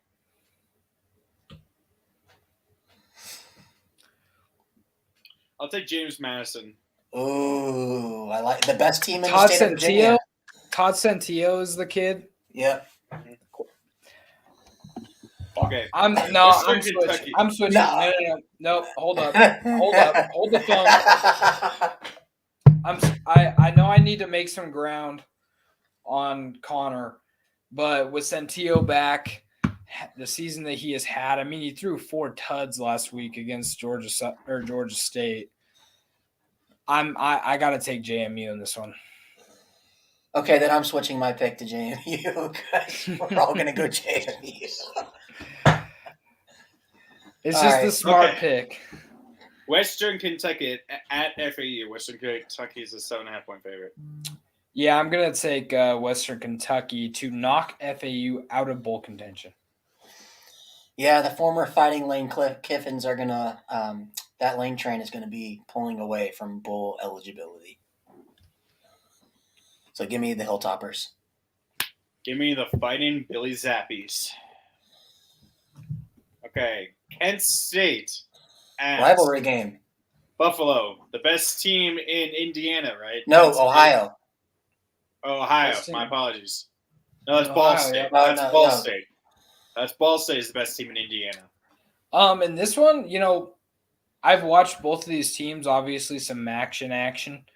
I was actually kind of impressed when I watched Kent State play. And so I'm taking Kent State to beat Buffalo in this one, knock Buffalo out of bowl contention. Yeah, I'm going to go with the best buffs in college football. Which actually is very true. Colorado actually is downright terrible. Colorado is the worst team. But it's funny because Kent State and Northern Illinois, both teams that were playing for the MAC title last year, are 4-7 and 3-8. Yep. So that's kind of weird. I don't know how Ohio and Toledo playing it in this year in the board MAC championship. Yeah, it's the Battle of the Ohio's. So wait. Okay, are these games all tomorrow? Yes. Yeah. Okay. Because I wasn't going to do any Friday games because it's like there was no point because we were doing it so late. Well, did we not include these games that are being played today last week? What do you mean? No, we didn't. No, we didn't. No, because I thought we were going to do it. The games for today just didn't matter. Yeah, we thought we were going to do. I thought we were going to do the show Wednesday. That's why I got confused. Oh, okay. So I didn't put it in there. But Anyway, all right. I'm gonna go Buffalo. I didn't go. Oh, you're going Buffalo? Yeah. I'm going the Fighting Khalil Max. Go Buffs. Buffs. Okay. Oh, dear fucking God. Rice at North Texas. The best teams in the state of Texas. North Texas is a 14-point favorite. That's kind of crazy. One team is fighting for bowl eligibility. One team is not. Because they already made it. Hold up. I don't want to get this right or get this wrong and sound like an idiot. So Rice got absolutely dog walked last week. By who? UTSA beat them 41-7. Well, UTSA in the conference. Wait, is he hurt? Why did UTSA have like 17 people catch the ball last week? It's like okay. I'm not gonna. It's like an STD out there. They're catching everything. Jeez. Yeah, for real. It's weird. I'm not gonna waste any more time with this. But I know that one of the McCaffreys, I think it's Dylan, maybe Luke, I don't know. One of the McCaffreys plays for Rice, and he's a receiver. So I'm taking Rice. I'm taking the Owls. And also they own Bama. So yes. I'm taking the Rice Owls as well. You know, usually when we watch these late end-of-season games and one team really has nothing else to play for and one team does, usually that benefits the team that is fighting for bowl eligibility. So give me the Rice Owls. You make a fair point, but that 14 points makes me think Vegas knows something, obviously. So North Texas has a 29-year-old quarterback, by the way. Oh, Brandon! I see he's following the footsteps of Brandon Weeding. So yes. But yeah, give me North Texas as the 29-year-old old man will lead them with his wisdom to victory. His wisdom. Wake at Duke, a surprisingly good game, especially with Duke. Wake, meanwhile, has kind of shit the bed recently, but Wake is a 4-point favorite. I struggled to pick this one a little bit, but Sam Hartman, it's his last regular season game. Last regular season game at Wake. I think he gets it done against Duke. Well, the thing with him is that he may come back for another year and transfer. So BT! Just anyone and everybody come to BT. Anyway, I'm going to go with I could see Hartman going to Notre Dame. Funny enough. I could see it. So ecstatic if he did. But I'm taking the Duke Blue Devils, man. You know, they got my boy, oh God, what the hell is his name? He used to be the DC for Mike Elko. He's the head coach over there. He's got Duke playing out of his mind. Their quarterback over there is electric. He's probably the fastest quarterback in college football right now. Imagine how good they would be if they still had Jake Bobo. Oh. The kid that transferred to UCLA. But I'm going with the Blue Devils at home in a rivalry game. Give me Wake. Ooh. That's all I'm going to say. Okay. Purdue at Indiana. Purdue is a 10.5-point favorite. Purdue has to win, right, to get to the Big Ten title. Yep. Wow. I'm sorry, Illinois. I'm sorry, Illinois. Purdue in the points. I might lose a point for this, but give me Indiana. I want Illinois to make the Big Ten title for the first time since, I believe, 2005 when they went to the Rose Bowl and beat SC. Or not, no, it wasn't 2005. What was it? Was it 2002? 2004? Oh, I just realized. They beat SC in the Rose Bowl like in the early 2000s. I can't remember when I just realized something. I didn't give my stunner. I just realized that. Who cares? It's fine. Yeah, it's a Virginia Tech player. No one fucking cares other than me. I'm going to look this up really quick. But go ahead, and I'll finish my thought when you're done, Connor. Yeah, give me Purdue. Okay. So the last – okay, never mind. So Illinois made the Rose Bowl in 2004. Or not 2004, 2003. And they played SC and lost a close game. That was the last time they were in the Big Ten title. So Isaiah Williams. Yep. So give me Indiana in this one, mainly because I want Chase Brown and the boys to get a shot at Ohio State. Oh, I see. Who are you picking? That's a preview of who you're picking soon. Okay, Minnesota at Wisconsin. Wisconsin, I would have taken, but they lost to Iowa, so I don't know what the hell to think of them now. There was a chance that Iowa could have actually beat it. Both of these teams got beat by Iowa. Oh my God! How the hell do you lose to that? Hey, so I don't. Contrary to the way Connor likes to do things, I actually pick previously before the show because I don't want to be influenced by picks. I put Indiana as my winner for that last game, so I need to switch my pick to Indiana. I'm gonna ride with Ryan because I don't want to. I don't want to switch on the show. I got to go over there. I don't want to switch on the show, so I'm picking Indiana. But for this game, I am going with Wisconsin to get it done. I could just see another all Bunny and Zach's. Ooh. I could see another game like I could see another game like last week with Wisconsin and Nebraska just fighting hard, and then Wisconsin gets it done at the end. Oh, this game is so hard for me. It's at Wisconsin, so that's a big thing there. Give me Wisco. I'll go with Lucas on this one. Well, it's gonna be a sweep. I was gonna take Wisco anyway. Minnesota. Could be very well. This could be a snow game. Yeah, and that would be awesome. I mean, I'll watch these. I'll watch it. Braylon Allen versus Mohamed Ibrahim. Yep. Okay, I mean that's the only reason that I would contemplate taking Minnesota because I think now Mohamed Ibrahim he's had like 18 or 19 straight 100-yard rushing games, and he's probably the most unsung. He's got the second most straight games in the Big Ten this year with 100-yard games, only behind Chase Brown.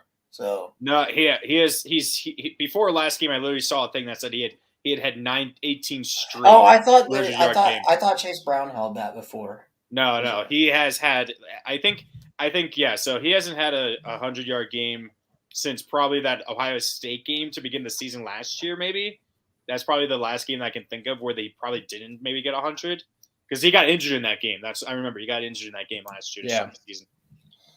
So that's the only reason I might take out Minnesota, but it's in Wisconsin, so I'll take Wisconsin. Memphis at SMU. Jesus Christ, I don't know what to think of this either. SMU is a 4.5-point favorite. Yeah, I'm gonna take SMU. Every time I pick Memphis, they end up losing. Especially I can't forgive them. I can't forgive them after that Houston game a few weeks back. Yeah, when they blowing that big lead. Lucas took them 2 weeks in a row, and they blew big leads. Yeah, they blew it both times. I can't forgive them for that. And plus, with Tanner Mordecai playing like he is the last couple weeks, like I think SMU's going to win this. Also, shout out to our boy Cam McDaniel. Oh my God, Jordan Travis is a god. If he throws a touchdown right here, oh my God, he's going to run in. Oh my God. I'm sorry. He's insane. That play that play's going in the week. Was it 14-14 now? The best of 21-21.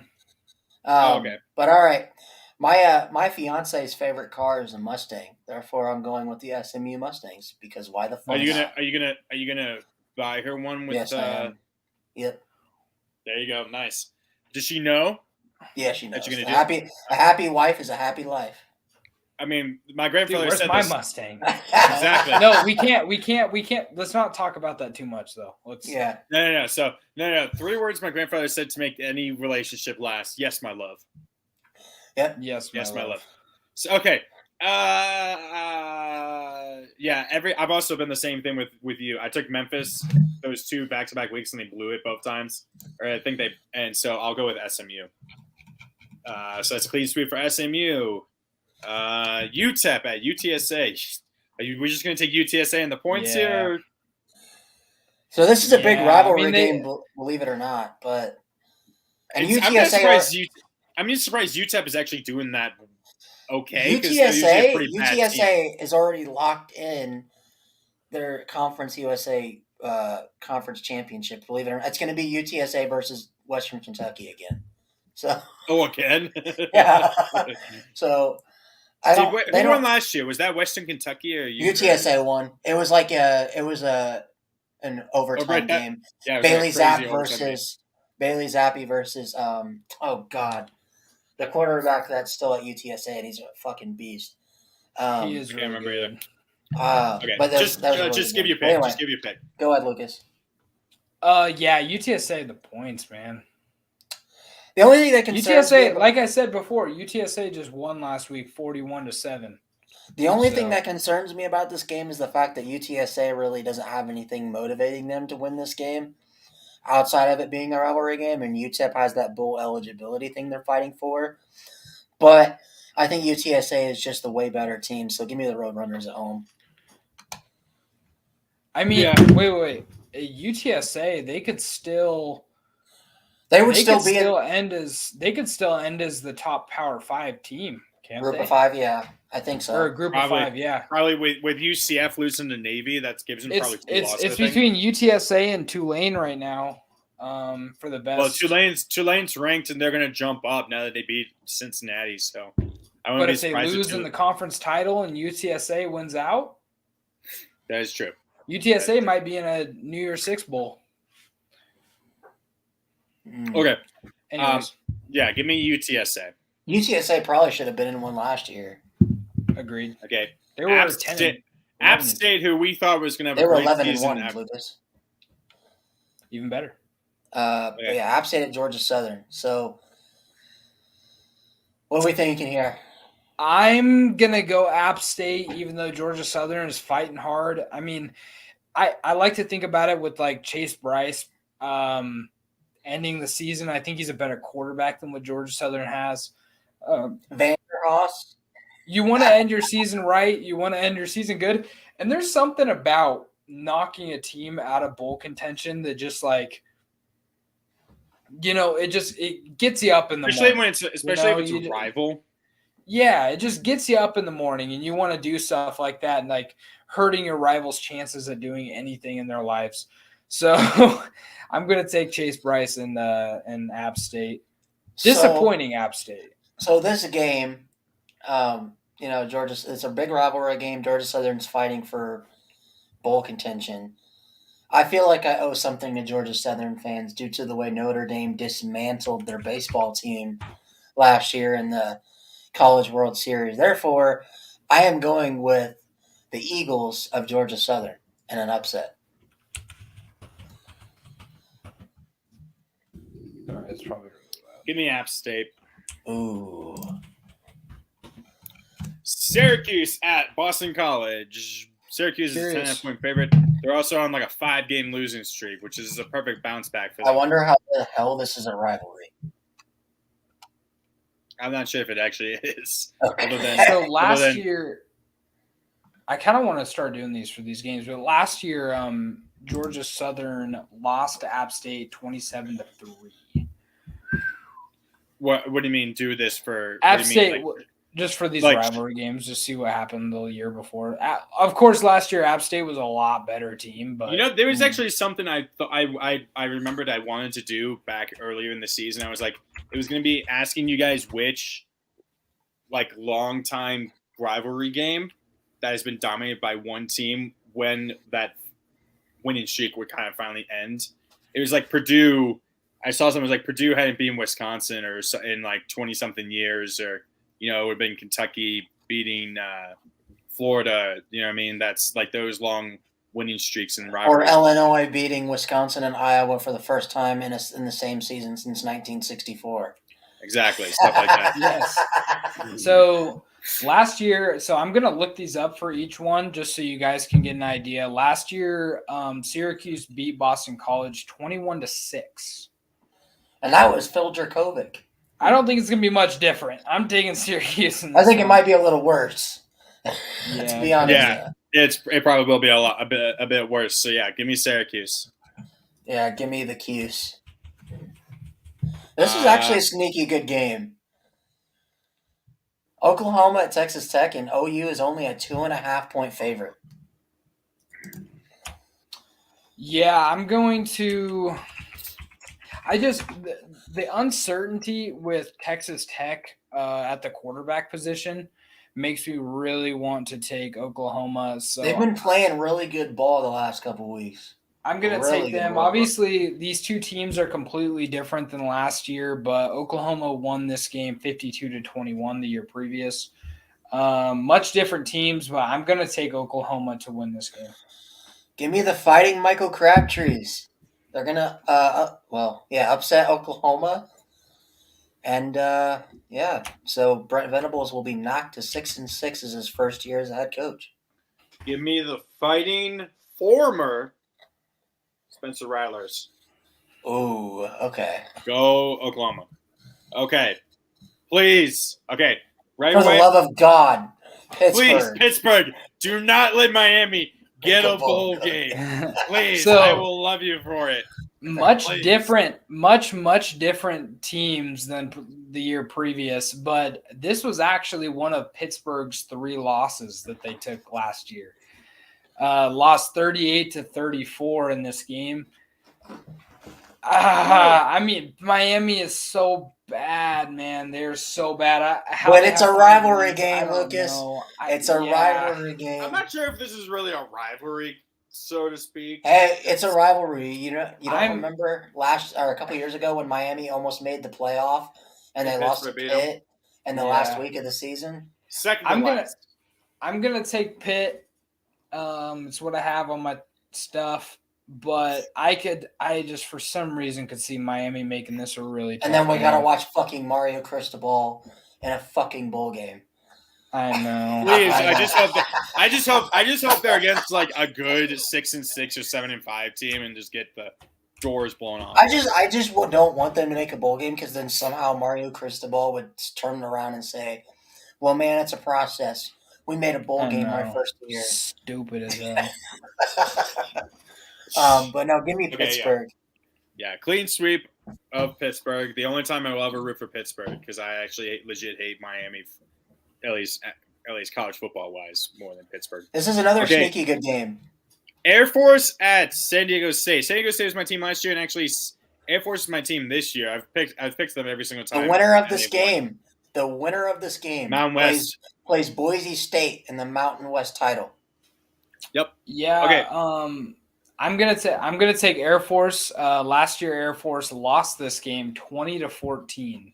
So, but I'm gonna take Air Force in this one. I'm taking Air Force as well. San Diego State with my team last year. You guys were pissed that I was doing so well with them, but they have not really held up their end of the bargain this year. Give me Air Force as well. Hey, in Air Force. Whoa! Tennessee is beating Kansas by 12 right now in basketball. I did see that. And also, Air Force approaching 2 straight 10-win seasons. They already won the Commander in Chief, so they're 9. They're gonna, if they win this game, they'll end 9-3 for the second straight year. And also, they'll get a rematch with Boise State, who they lost to 20-14 earlier in the year. Nope. Okay, is that a clean sweep for Air Force? Got it. BYU at Stanford. BYU had a rough disappointing. Yeah, disappointing. They almost lost to UT Tech last week. BYU did. Yeah. University of Tennessee Tech. Yeah, University of Tennessee Tech. I was trying to figure out who you were talking about. I was like, Texas Tech? No. Bowl eligible, another one of those teams where you're just like, why are they bowl eligible? And I do not want to watch their bowl game.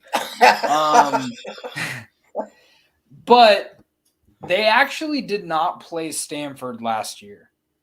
So we don't have anything to look on that. However, I was having a really hard time with this one. This was one of the harder ones on the thing because every time I see Stanford, I look back to the Notre Dame game and I'm like, man, they could really. This is the same team, man. They could beat a team down. They can beat a team down. But then I'm like, they sucked in 8 games this year really bad. So I'm taking BYU to win this one in a late, like 31-38 game.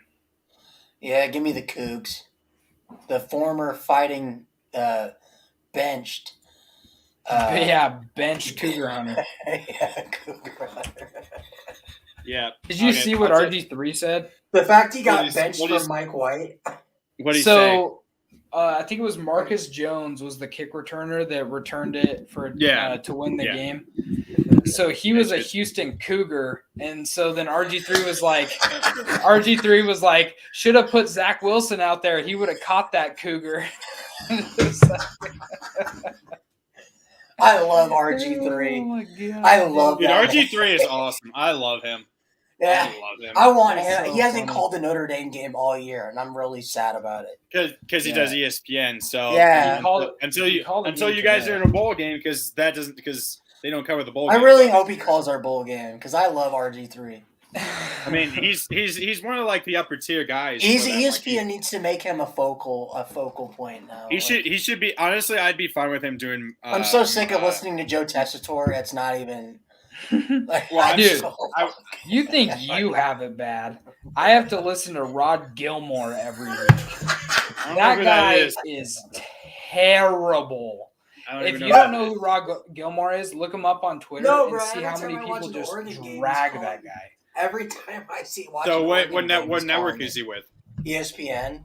Oh, he's so bad. He calls every Oregon game. Hey, and guess who I get to listen to again this week?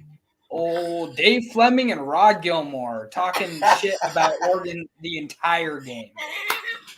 It drives me nuts. Hey, at least you don't have to hear it from Joe Tessitore, who every time he calls an LSU game every other week, and then talks about how great LSU is. Yeah. He does do that. Okay. Okay, let's hurry this up. Louisville at Kentucky. This would have been a good game probably about 5 weeks ago if we would have thought so, but now not so much.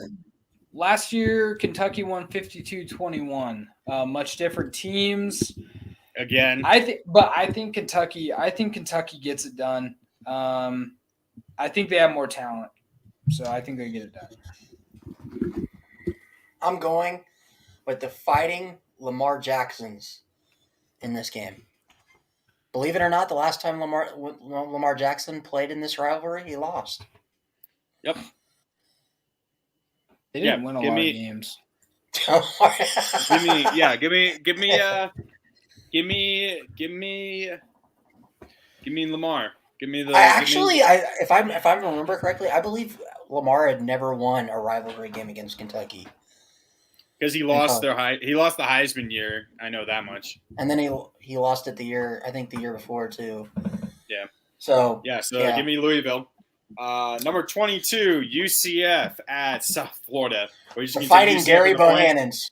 We're taking South Florida. Central Florida points. Something I want to point out about this game. UCF last year, they finished the season 9-4 overall. USF finished the season 2-10 overall, and UCF only won this game by 4, 17-13 last year. And so this could be a much closer game than what we're seeing. But I do think UCF wins it. But keep an eye on it. It might and not also be the fact. You know what? You might not think so, but Gary Bohannon is better than the quarterback USF had last year. Yeah, he definitely is. But I actually was, believe it or not, this was a hard game for me to take because I could so see South Florida winning this game, especially with the way UCF lost to Navy last week. But I think the safer pick is UCF, so I'm going to take the Knights. Yeah, their records are just too far apart for me to be willing to take that risk of taking USF. If USF was 6-5 or 5-6 or something, I'd be willing to take that. But no, give me UCF. Because of the Tulane win today over Cincinnati, UCF is a win away from going to the conference title. Mm-hmm. To play against Tulane. Yep. So what if UCF loses? If UCF loses, then Cincinnati makes it. I think Houston has a chance still. But yeah, it's like Houston and Cincinnati. It's like it's like kind of like the Pac-12, where it's like a bunch of like jumbled teams that are kind of like So is there a way for Washington to make the Pac-12 title or no? Yeah, all they got to do is win, and then Oregon State lose, and then they're in. Okay, Utah, number 14, Utah, Colorado. We just taking Utah on the points?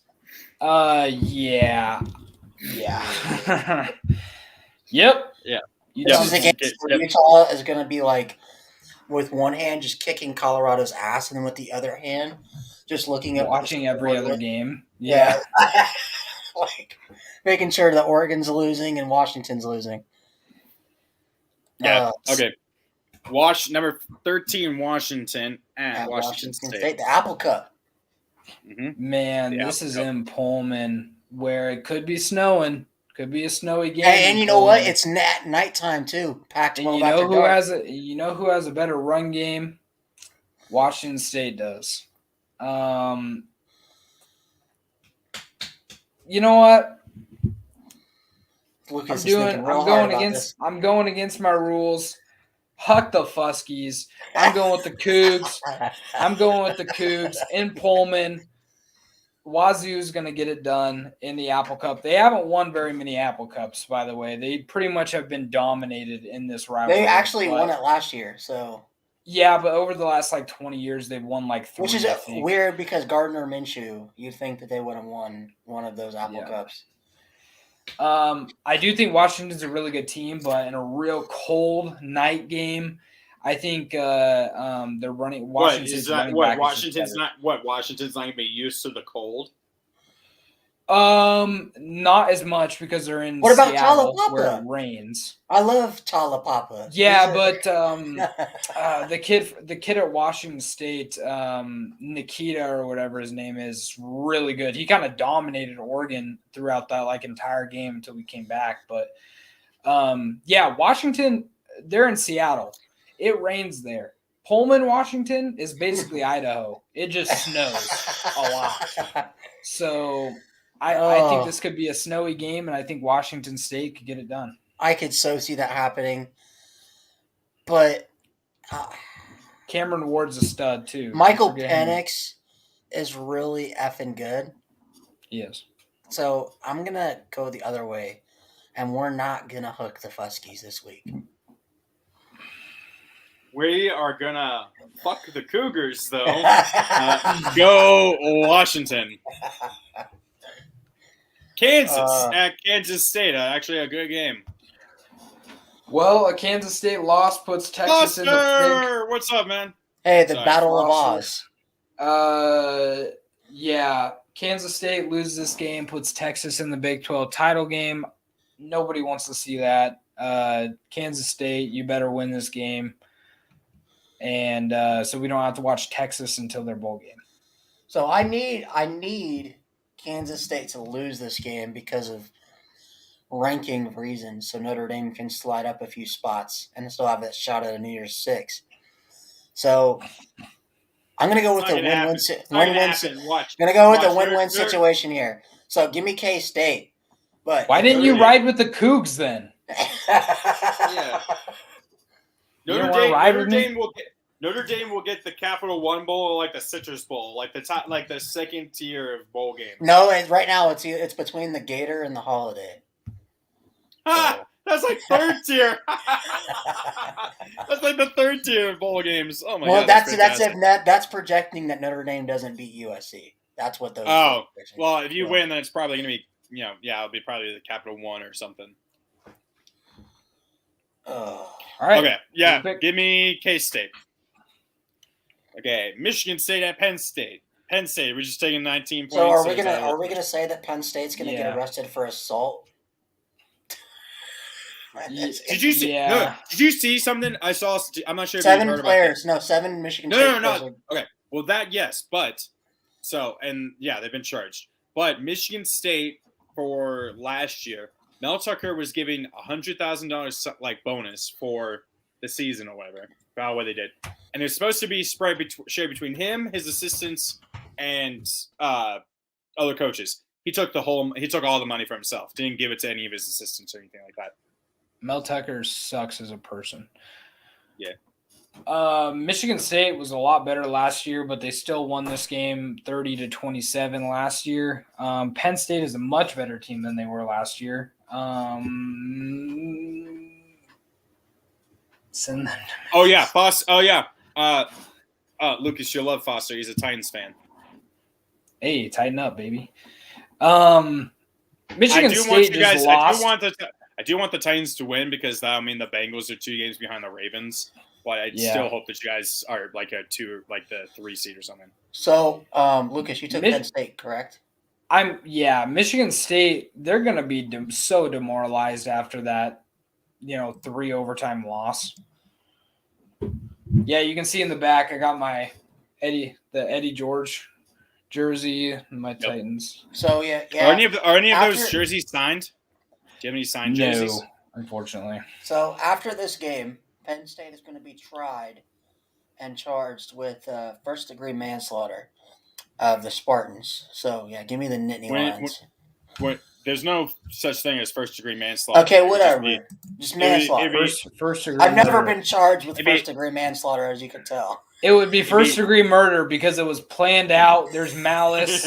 It could be second-degree murder or third-degree, and then manslaughter you just didn't intend to kill him at all. So, yeah, it'll be first-degree murder. But yeah, give me Penn State. Murder. Give me Penn State. Okay. The perks of having a cop's son on our show. Oh. I'm taking the Commodores, man. I'm doing it. I'm taking the Commodores. I don't. It was hard for me to make this pick, but man, they're just riding strong. They want that bowl game so bad. Tennessee's down bad. Our favorite hooker isn't there anymore. Nope, I'm taking the Our favorite hooker got arrested for the end of the season. He did for a little too much soliciting. I feel that. Yep. I still want to go with the boys, but since you took Vanderbilt, I gotta take a free point when I see it. Give me Tennessee. Give me the ball. That's fair. If you would have taken Tennessee, I would have went Vanderbilt. But. That's fair. I know. I should try and gain the point, but I'm gonna join you, Lucas, and I want this so bad. Yeah. I want to see a bowl. Ride the commie wave. Ride the commie wave. Yeah, exactly. The commies are gonna win. Have you seen? I'm not sure if you've seen the SEC shorts. They now have Vanderbilt dressed as a king, coming for Tennessee, being like, "We're coming for you to win. We're coming for you." Yeah, give me Vandy. Tennessee?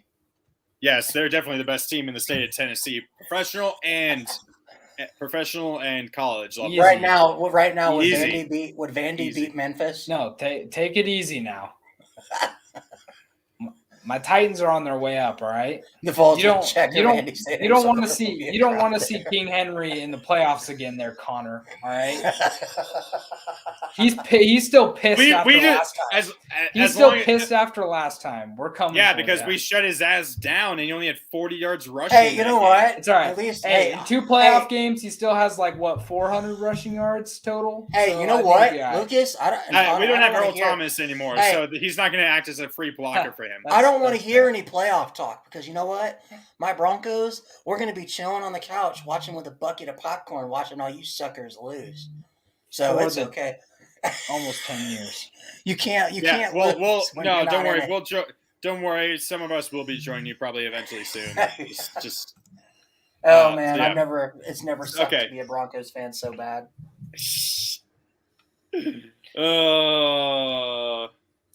Okay, so me and Lucas have clearly gone insane thinking that Vandy's going to win. Taking the commies. So I'm actually going to take Clemson in this. I'm taking Clemson in this one just because it's at Clemson and they don't lose at Clemson. It could be a decent game, but I think South Carolina last week was kind of a fluke. Clemson has a much better defense than Tennessee does, so Clemson finishes 11-1. Also, South Carolina still has no defense. Tennessee had almost 500 yards of total offense. Yeah. Give me Clemson. I think DJ has another coming out party, kind of like he did against Wake. Yeah, give me Clemson. But it would be funny as hell if South Carolina beat Clemson. We would be all on Costa's ass about it. Right. We should have been on Costa's ass about being like, hey, Look at South Carolina defeating Tennessee. I didn't even message him about the Notre Dame game at all. Coster, my thing about Coster though is he's a poor loser like I am, so you don't want to text him after losses. Oh no, dude, he would be a bitch about it. Like he really would be a poor. I mean, he was a poor loser when they lost 2-3 games last year. He'd be absolutely. Meanwhile, I was just chilling when we lost to Ohio State. Meanwhile, I'm just so used to the Virginia Tech losing that I don't feel anything anymore. You're numb. Okay. Are we just going to take Bama and the points? Because, dear God. Iron Bowl. Hey, Auburn's on a 2-game winning streak. Really? Yeah. Are you going to make me do it? I'm going to do it. You're not going to Oh, please don't do it. Don't do it. Do not do it.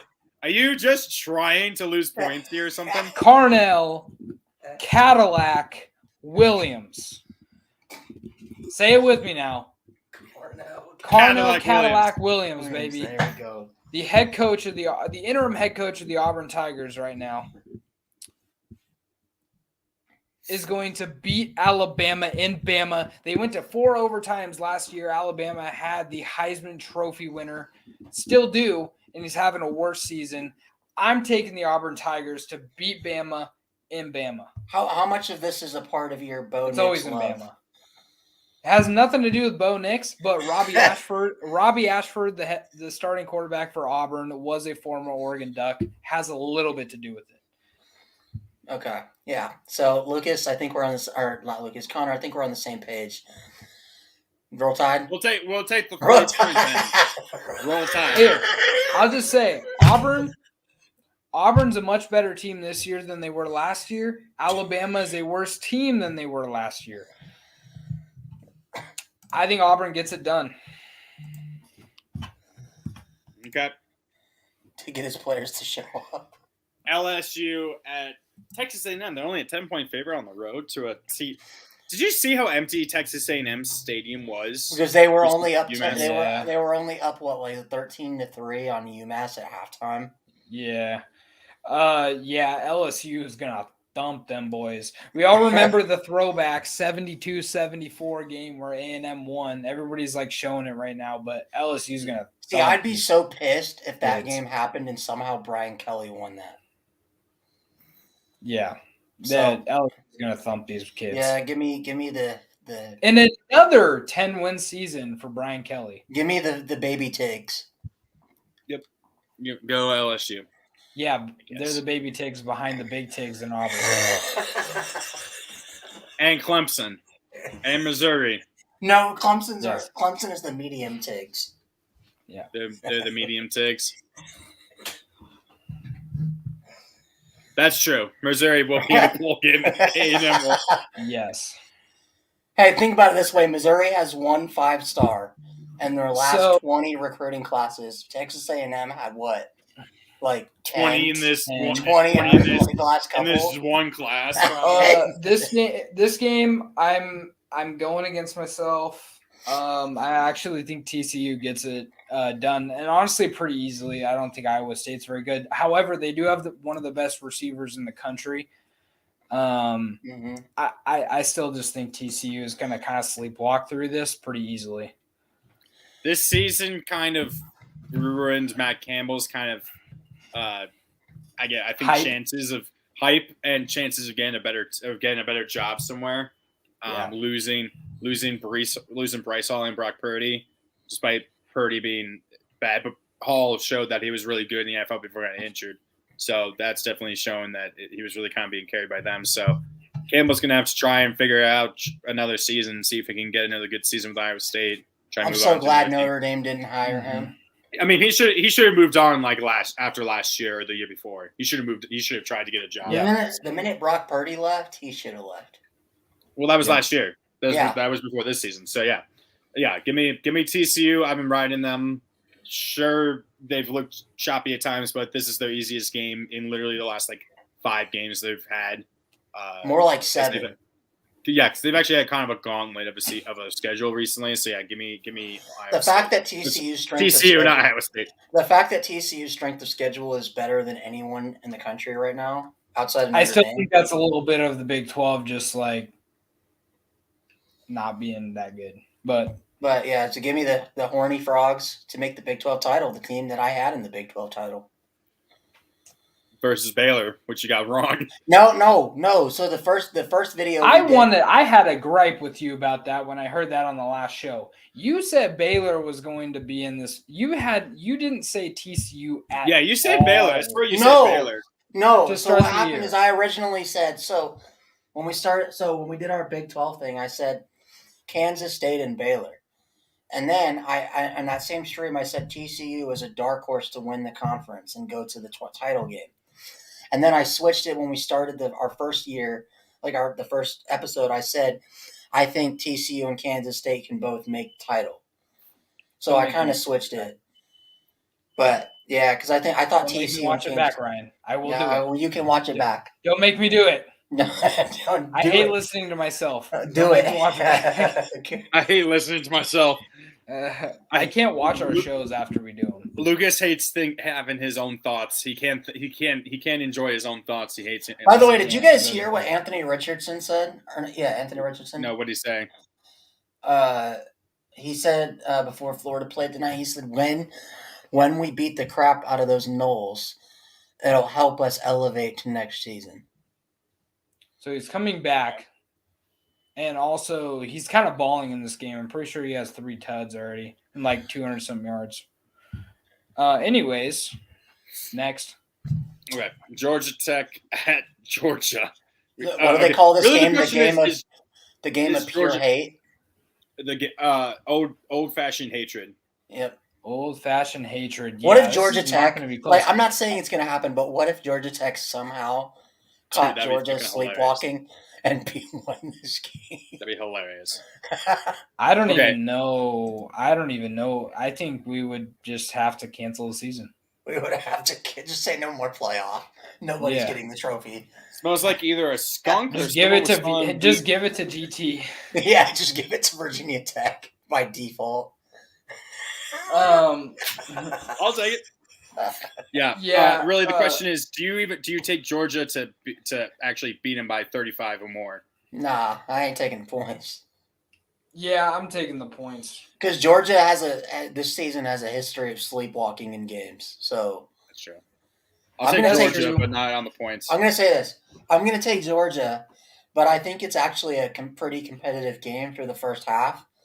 But I think Georgia ends up winning. I feel bad for Georgia Tech a little bit. I do too. Because they've heated up at the end of the year, but now they're gonna play Georgia in the game to become bowl eligible. That sucks. But think about it this way: if they were to somehow beat Georgia, can you imagine what that would mean for that program? That actually might be a program changing. I think you have to rank them. You just for the first team to ever be ranked at 6-6 and be in the college playoff. Has there ever been a 6-6 team ranked at 6-6? Huh? Definitely not. No, definitely not. I think the most I've ever seen is maybe five at the end of the 5 at the end of the season after being in a championship game, maybe, and winning a bowl. Yeah. So you're 9-5, maybe. But yeah, no, give me. If they win this game, that their interim head coach needs to get a permanent contract. Yeah, pretty much. Right. He's just there forever. Okay. The Civil War, which is not what it's called anymore. What's it called again? The Beaver Bowl? The Platypus Cup. It's not called anything. That's what they were calling it, the Flock Pod, but technically it's actually not called anything. And just lost. Ooh. Wow. That's their second loss of the season, I think. Hey, Notre Dame's about to upset Michigan State next week. You guys got to go Virginia first. Virginia Tech is Oregon's struggling versus versus Michigan State Southern tonight. of all things. So we get your leftovers? Just kidding. Oregon sucks. You guys got to go first. So, I don't know, man. I'm going to go. Do I go with the best team in the state of Oregon? Nix is playing. He said that he feels significantly better this week than he did the week previous. So this is my dilemma here. Do I go with the best team in the state of Oregon? Or do you go with the Ducks? Or do I go with the Ducks? So Just because I want Lucas to keep his playoff hopes alive, I'm going to go with the Ducks.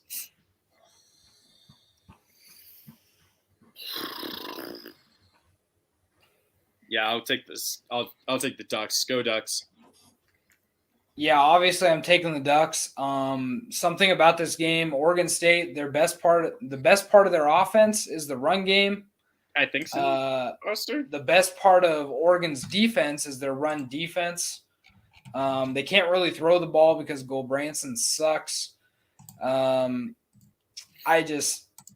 Oregon State has one of the worst run defenses in the Pac-12. So Bucky Irving and Noah Whittington are going to have a heyday. I predicted the score 41-7 or 42-17. That was my prediction. I think we kind of blow them out of the water. They're just not going to be able to keep up. And I've been fighting with Oregon State fans all week, and I kind of love it. It's fun. Cool. All right. Let's talk about a real team right now. USC. USC Trojans. All right, okay. Go ahead. But real quick before we go, I did want to say I was just deep diving into stats. So Notre Dame has one of the top 10 rushing attacks in college football this year. USC, their rush defense ranks in the hundreds out of 132 teams in the FBS. So one of the 30th worst. They are literally also why I think Oregon's going to trample them, but yeah. But yeah, they have an atrocious defense. For me, I really do just think that USC is going to – honestly, this is going to be one of those games about who makes the mistake first. And I'm sorry, Ryan, but I just think Drew Pine is like significantly worse than Caleb Williams. So I think he makes the mistake first. But I could see this game ending just like the UCLA USC game last week, 48-45. Just crazy game, and then Pine makes a mistake at the end. I'm going to take USC. Yeah, I'm going to take USC, but I would love to see Notre Dame beat them, especially in the Coliseum. I would absolutely love that. Connor?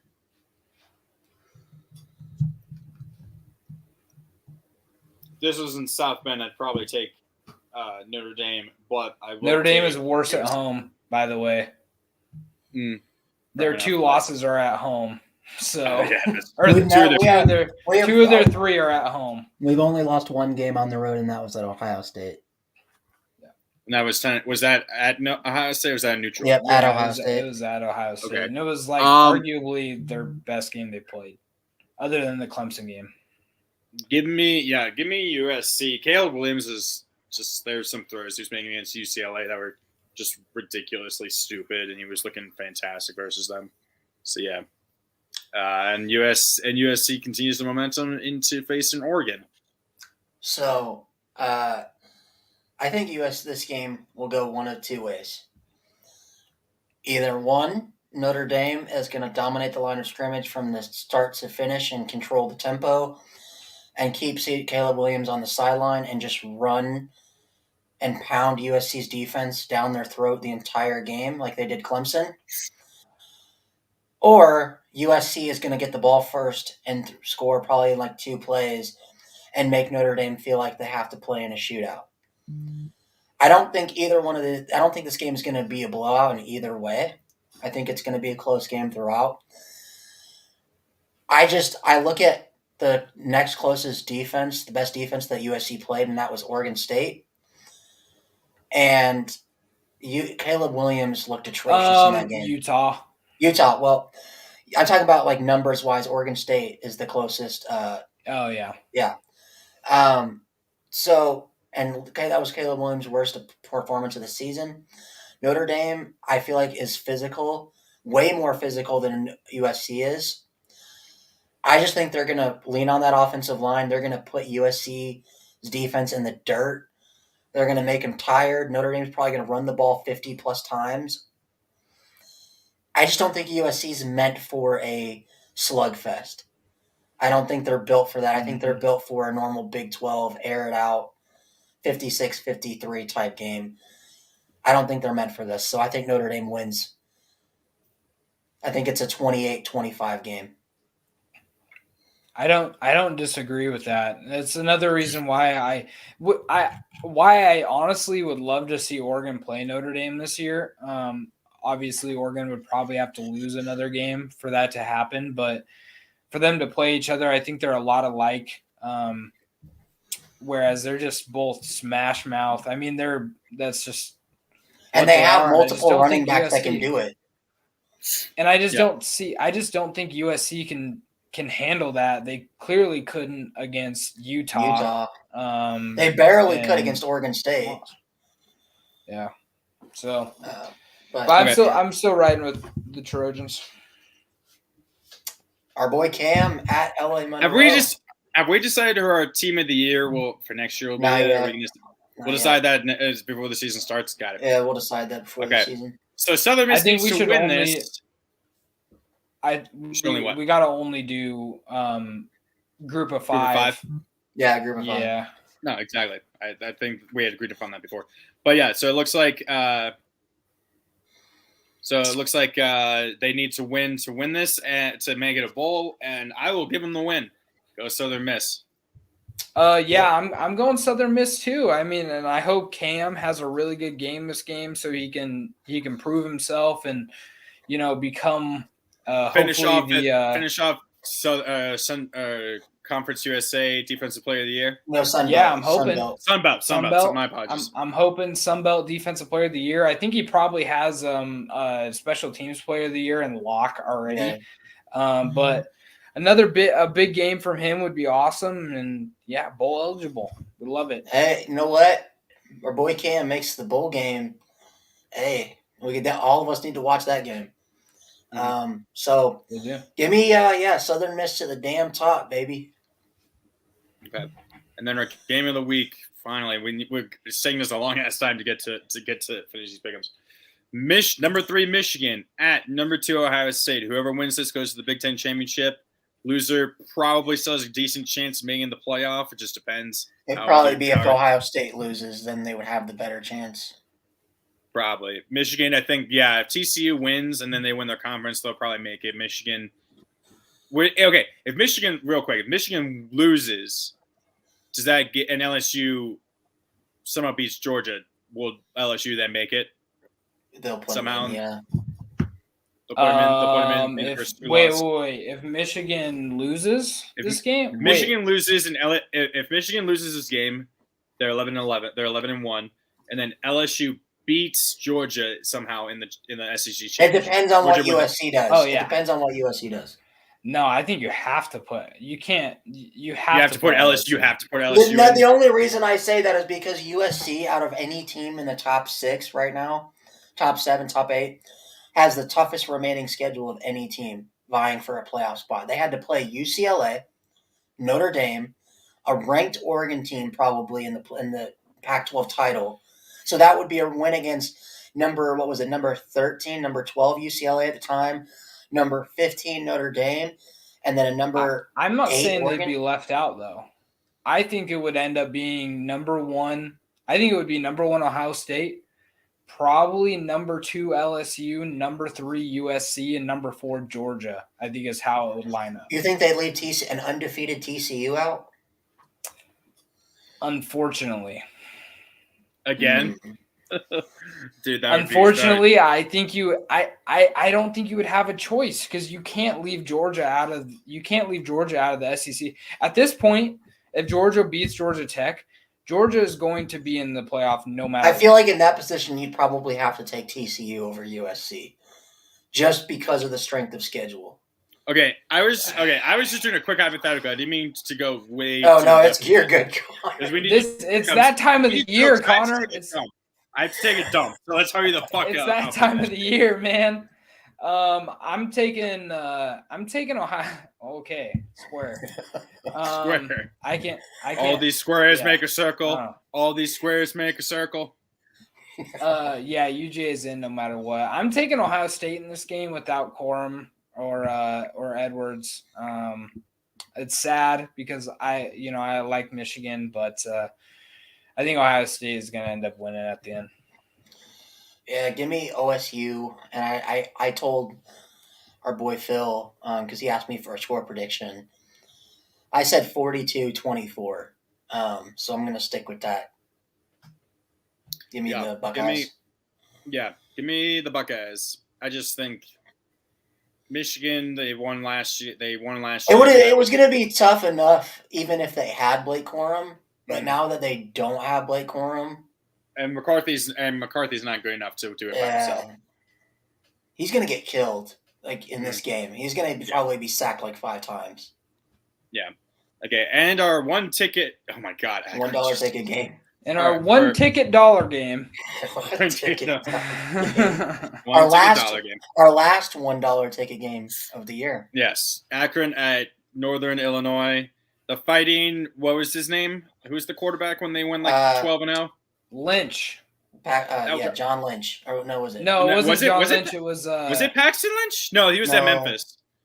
It was something Lynch. Was it Justin Lynch? No. Oh God! I need to check this. Jordan Lynch, maybe. When they went, was this 2013 when they were undefeated? 2012, I believe. It was Jordan Lynch. Oh yeah, it was Jordan Lynch. Yeah. Oh yeah, and they were 12-2 when they were 12-0 and finished 12-2, and he finished third in the Heisman voting. Yeah, he was the dude that had 90 rushing touchdowns in his career or some shit like that. Yeah, he was. Didn't they get blown out by Florida State in the bowl game? Probably. Yeah, something like that. No, that would have been 2013, so that wouldn't have been the bowl game. No, that's 2012. So no, but the nice thing is Northern Illinois, their new quarterback is Lombardi, Rocky Lombardi. That's a sick name. The former Michigan State quarterback. That actually is a pretty good nickname, or not nickname, but name. Sweet. Okay. So who are you guys going with? Give me the Fighting Jordan Lynches. Lucas? Or the Fighting Corey Davises. Yeah. You got to go with Akron. Come on, sorry. Davis. That's Western Michigan. Sorry, that was Western Michigan. My apologies. Come on, Lucas. We got to go with the Zips, man. I can't, man. I can't. I have to go Northern Illinois. I just don't want to lose that bad to Connor. I have a feeling that we didn't. The only ones that we picked differently are ones that I could very easily miss. Wait, Brock Osweiler works for ESPN? Yeah, you didn't know that? He's been calling games the last couple of years. Oh. When they show him on the thing, they have to zoom out really far because he's 10 feet tall. Oh, I thought you were gonna say because his neck is so damn long. You know he's 6'8". Yeah, he's a tall dude. Yeah, why do you think he sucked in the NFL? He was too tall. Hey, he stole money from the Texans, and that's all I care about. No, he stole money from the Broncos too. Mostly from the Broncos, and then you traded him to the. And the Texans agreed to pay it. Texans traded him to Cleveland. Or I wonder, are they still paying him? Probably. Because he had a long contract. Probably. It's probably deferred payment at this point. Oh, man. In 2013, Jordan Lynch had 23 rushing touchdowns. Holy crap. By the way. Wow. Nice. Anyways. I mean, okay. So give me – go Northern Illinois. Give me the Fighting Jordan Lynches. Oh. Hey, we're done. 2.5 hours, baby. Hey, you know what?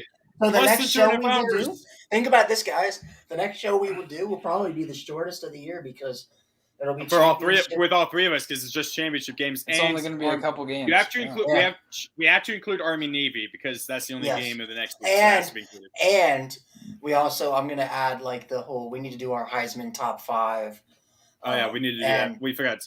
Yeah, we've been forgetting to do that, but we'll do it the last week. Short show, man. It'll be a short show next week for the three of us because you and Ryan, you and I have had an hour-long show. Hey, and you know what?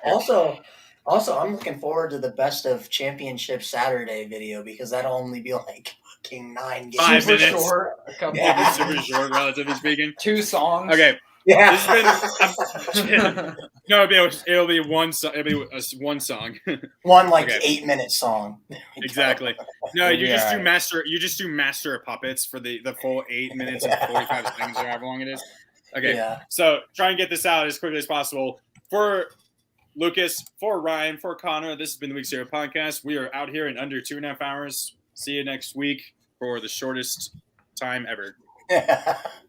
For the shortest stream ever.